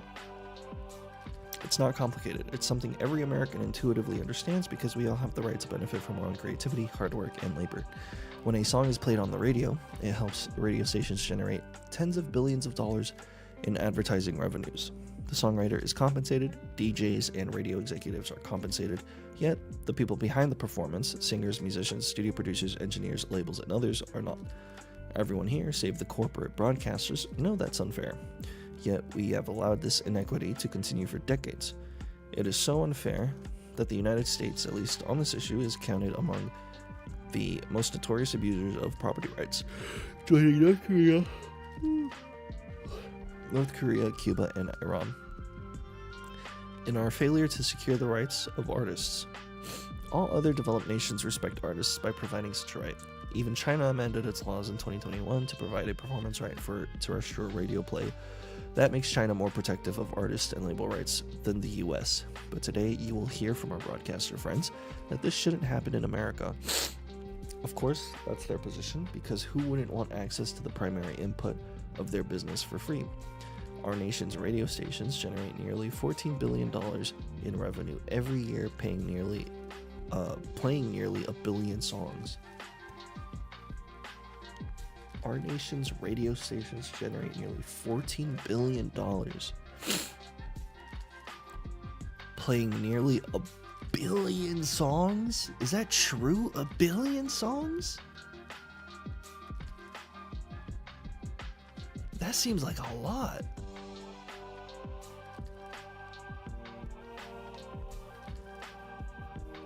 Yet they don't believe that the performing artists and others who make those songs and their advertising revenue possibly deserve a share. They are wrong. Artists deserve to be compensated for their creativity and hard work. Okay, so not to be nitpicky, but we're talking about artists here. But earlier in this paragraph, they don't believe that the performing artists and others who make those songs. And then there was also, where was it? Here. Singers, musicians, studio producers, engineers, labels, and others are not. So I thought this was all for the sake of the artists, the performing artists. Are we also talking about producers and engineers and others who collaborated on this song?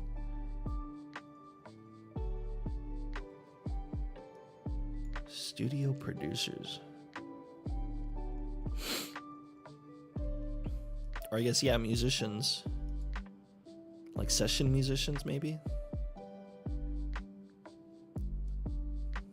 They're not being very clear, I don't think.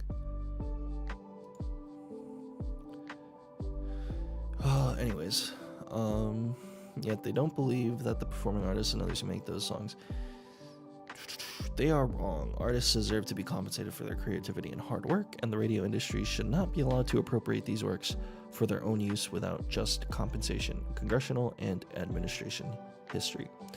Every few years, Congress has a hearing on this issue and urges the broadcasters and performers to work out deal, but the broadcasters refuse to come to the table or to make an offer that doesn't involve, there's a lot of typos here, taking money away from somewhere else. Last year, IP Subcommittee Chairman Daryl Issa, during a hearing on AMFA in the House, urged the broadcasters to make some offer to the performers a net increase in revenue, and they refused.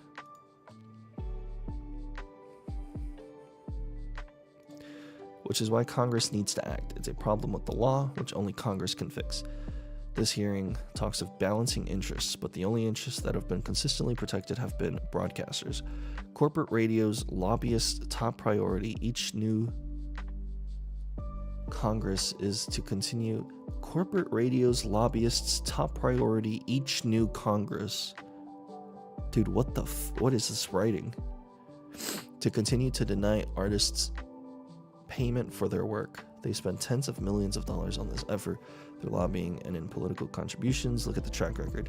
The last time the Senate held a hearing on this issue was in 2009 when Chairman Patrick Leahy led the Judiciary Committee and was the lead sponsor of this bill, which was named the Performing Rights Act. Chairman Leahy was joined by colleagues on both sides of the aisle in supporting the creation of a performance right for terrestrial radio, including the late Senator Orrin Hatch, blah, blah, blah, blah, blah, blah, blah, blah, blah, blah. At the 2009 hearing, Chairman Lee said it appears the broadcasters are using someone else's property without compensation. That might be okay in other countries, but it's not consistent with American property laws.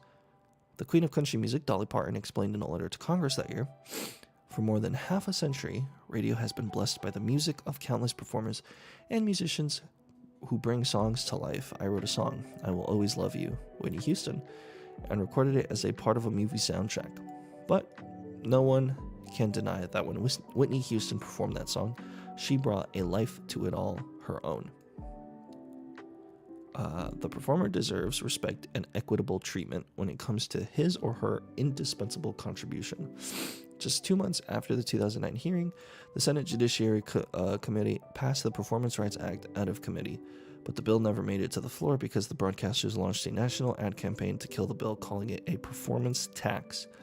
When Congress took strides to reform music laws with the 2018 passage of the Landmark Music Modernization Act, an AM/FM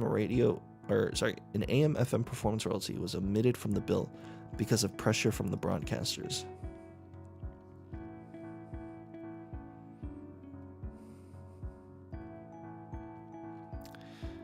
The House has had several hearings over the years on this issue, with the most recent last summer.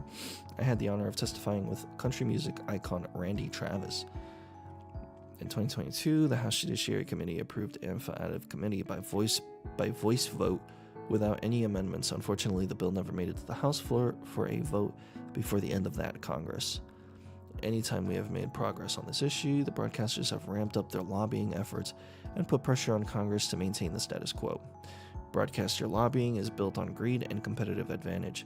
They want to continue playing 1 billion songs each year without paying for the use of the sound recordings.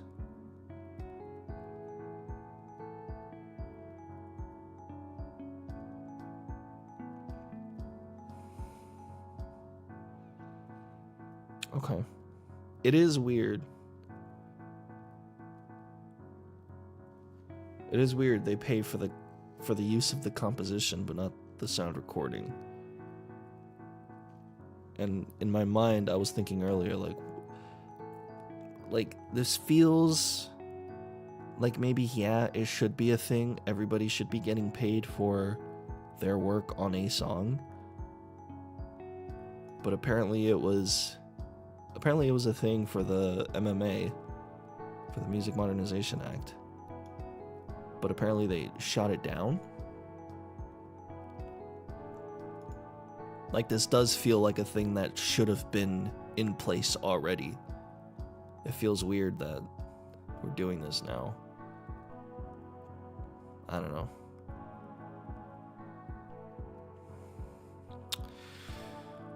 Okay, broadcaster lobbying is built on greed and competitive advantage. They want to continue playing billion songs, blah, blah, blah, and they want to maintain... Is back. You brought it back, Ranch Snack. Shut the fuck up. Okay, no more music.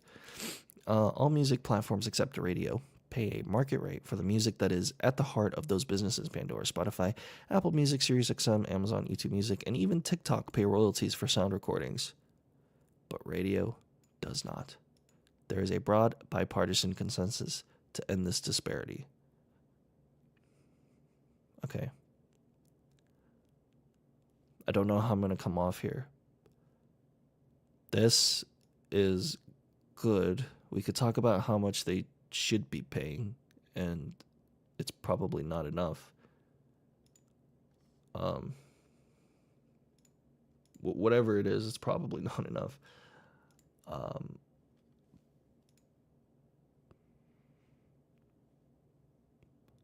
what these platforms make, however, off of the music that they use, I would imagine is nothing, or I would imagine is way more than whatever it is radio makes. I guess big radio, if we want to label it big radio. I would have to do research, but I honestly have no idea how much radio or like broadcasting stations make. This guy, the National Association of Broadcasters, is this kind of like a union of sorts for radio and shit? I would have to look it up and see.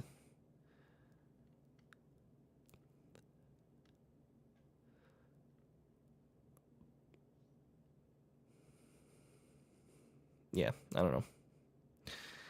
There's a broad bipartisan consensus to end this disparity. In a 2021 letter to Congress, the Trump administration argued that a public performance right in sound recordings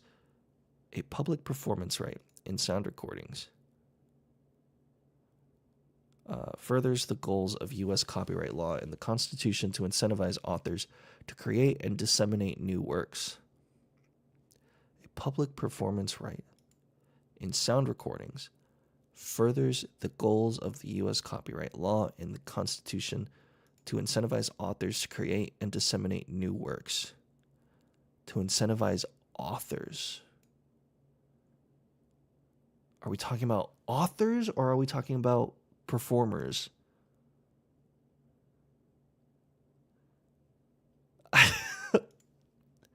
I don't know. As the Supreme Court has observed, the encouragement of individual effort by personal gain is the best way to advance public welfare through the talents of authors and inventors. This rationale for copyright supports assuring fair compensation to America's performers and record companies through a broad public performance right in sound recordings.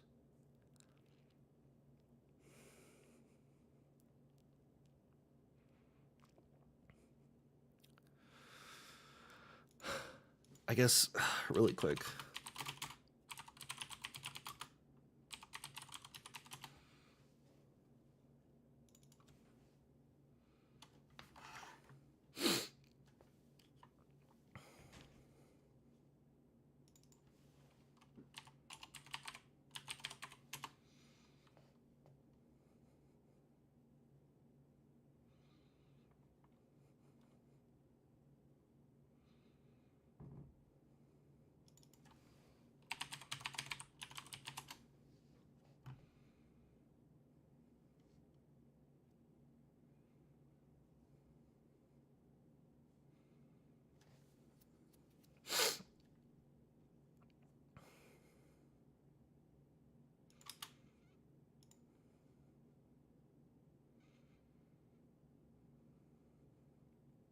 Damn, yeah, I guess artists do get fucked when it comes to like collecting royalties and shit, right?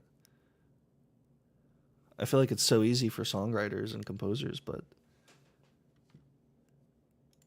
yeah, I don't know. It's hard for me to separate the two because I'm all of the above. But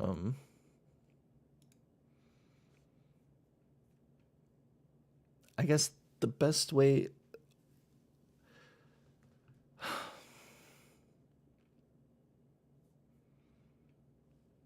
the way I understand it,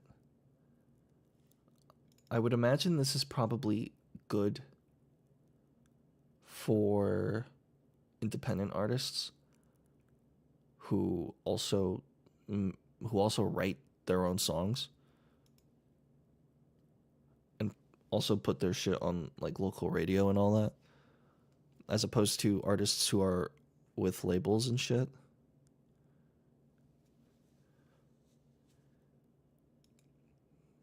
Because realistically, how much of a change is that going to make in the latter's revenue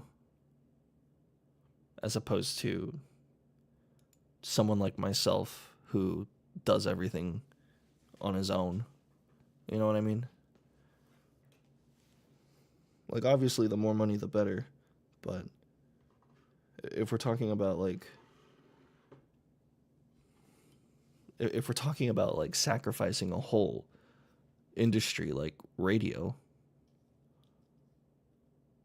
just for the sake of making music labels more profitable, I don't know, man. It's a little weird. But again, this is something that I feel like should have already probably been in place, but it's not. I don't know. Again, I would have to see how much I would have to see how profitable radio actually is to form like a strong opinion on it.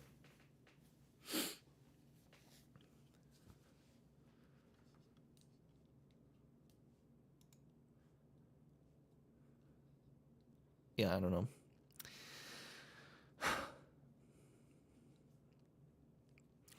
The rationale for copyright supports assuring fair compensation, blah, blah, blah. A year later, the Biden administration expressed its support for a performance royalty for AM/FM radio plays, writing in 2022 to Congress. Adding a public performance right for the broadcasting of sound recordings would remedy an anomaly under U.S. copyright law that harms American performers and record companies. Amending Section 106 of the Copyright Act would ensure that these creators receive fair compensation for the use of their works, just as the law requires for other types of copyrighted works. Yeah, I guess like on its face, like when you when you lay it out like that,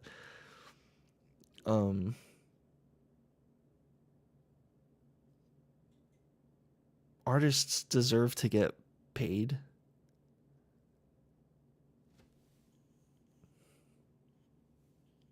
I guess what I'm trying to say, at the end of the day, I think what's important is that artists get paid, but at the same time, local radio doesn't get absolutely fucked, you know? I don't want local radio to get fucked because of this. And it isn't just the past two administrations that have expressed these views. Don't care. I'm going to skimming. Thousands of artists, don't care. For decades now, corporate broadcasters have unjustly exploited, don't care.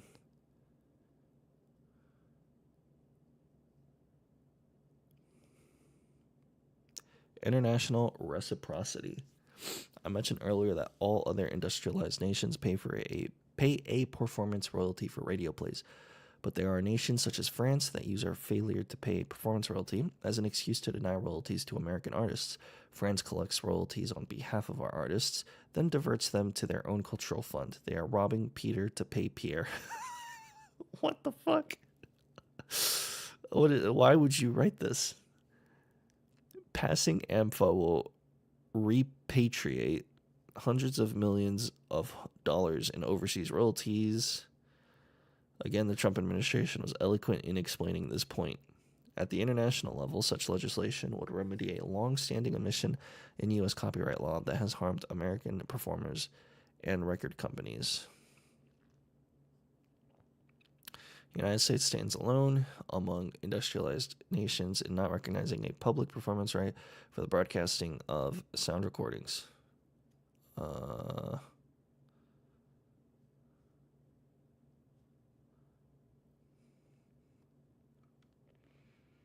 Broadcaster red herrings. I urge you not to be distracted by the broadcaster's smoke and mirrors, all designed to get through another Congress without legislation that requires them to finally pay music creators for their work. They have tried calling a performance royalty a tax. It is not. If it was, the Americans for Tax Reforms would have called it out as such. Instead, the organization debunked the NAB's spin that a performance royalty is a tax, writing to Congress. Charging for content is not a tax. Specifically, a performance right is not a tax. Yeah, this is stupid. Why? That's dumb. ATR understands that royalties provide just compensation for the use of others' artistry and content, requiring broadcast radio to pay a fair fee for its primary input, and coincidentally bringing the U.S. in line with the rest of the world. It is the furthest thing from a tax. Broadcasters also argue that radio promotes artists' work, and as such, artists should be thankful for airplay.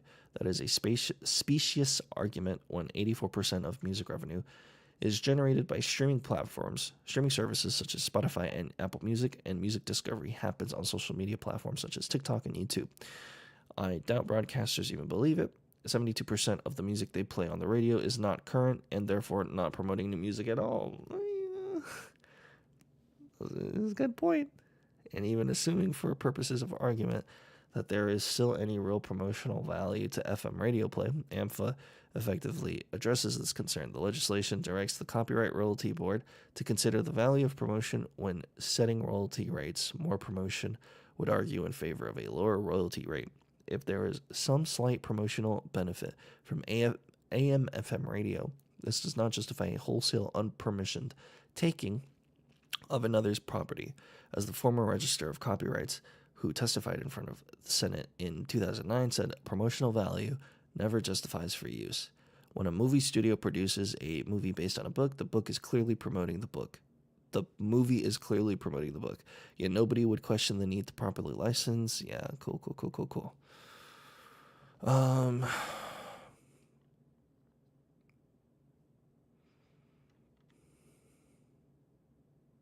Jeez. Broadcaster hypocrisy.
Cool. Okay, that's it. That's all I wanted to go over. Fun stream. I actually really enjoyed this format, playing a video game while I educate myself. It's cool. All right. Anyways, good stream. Thank you to anyone who showed up. And goodbye. And good morning, because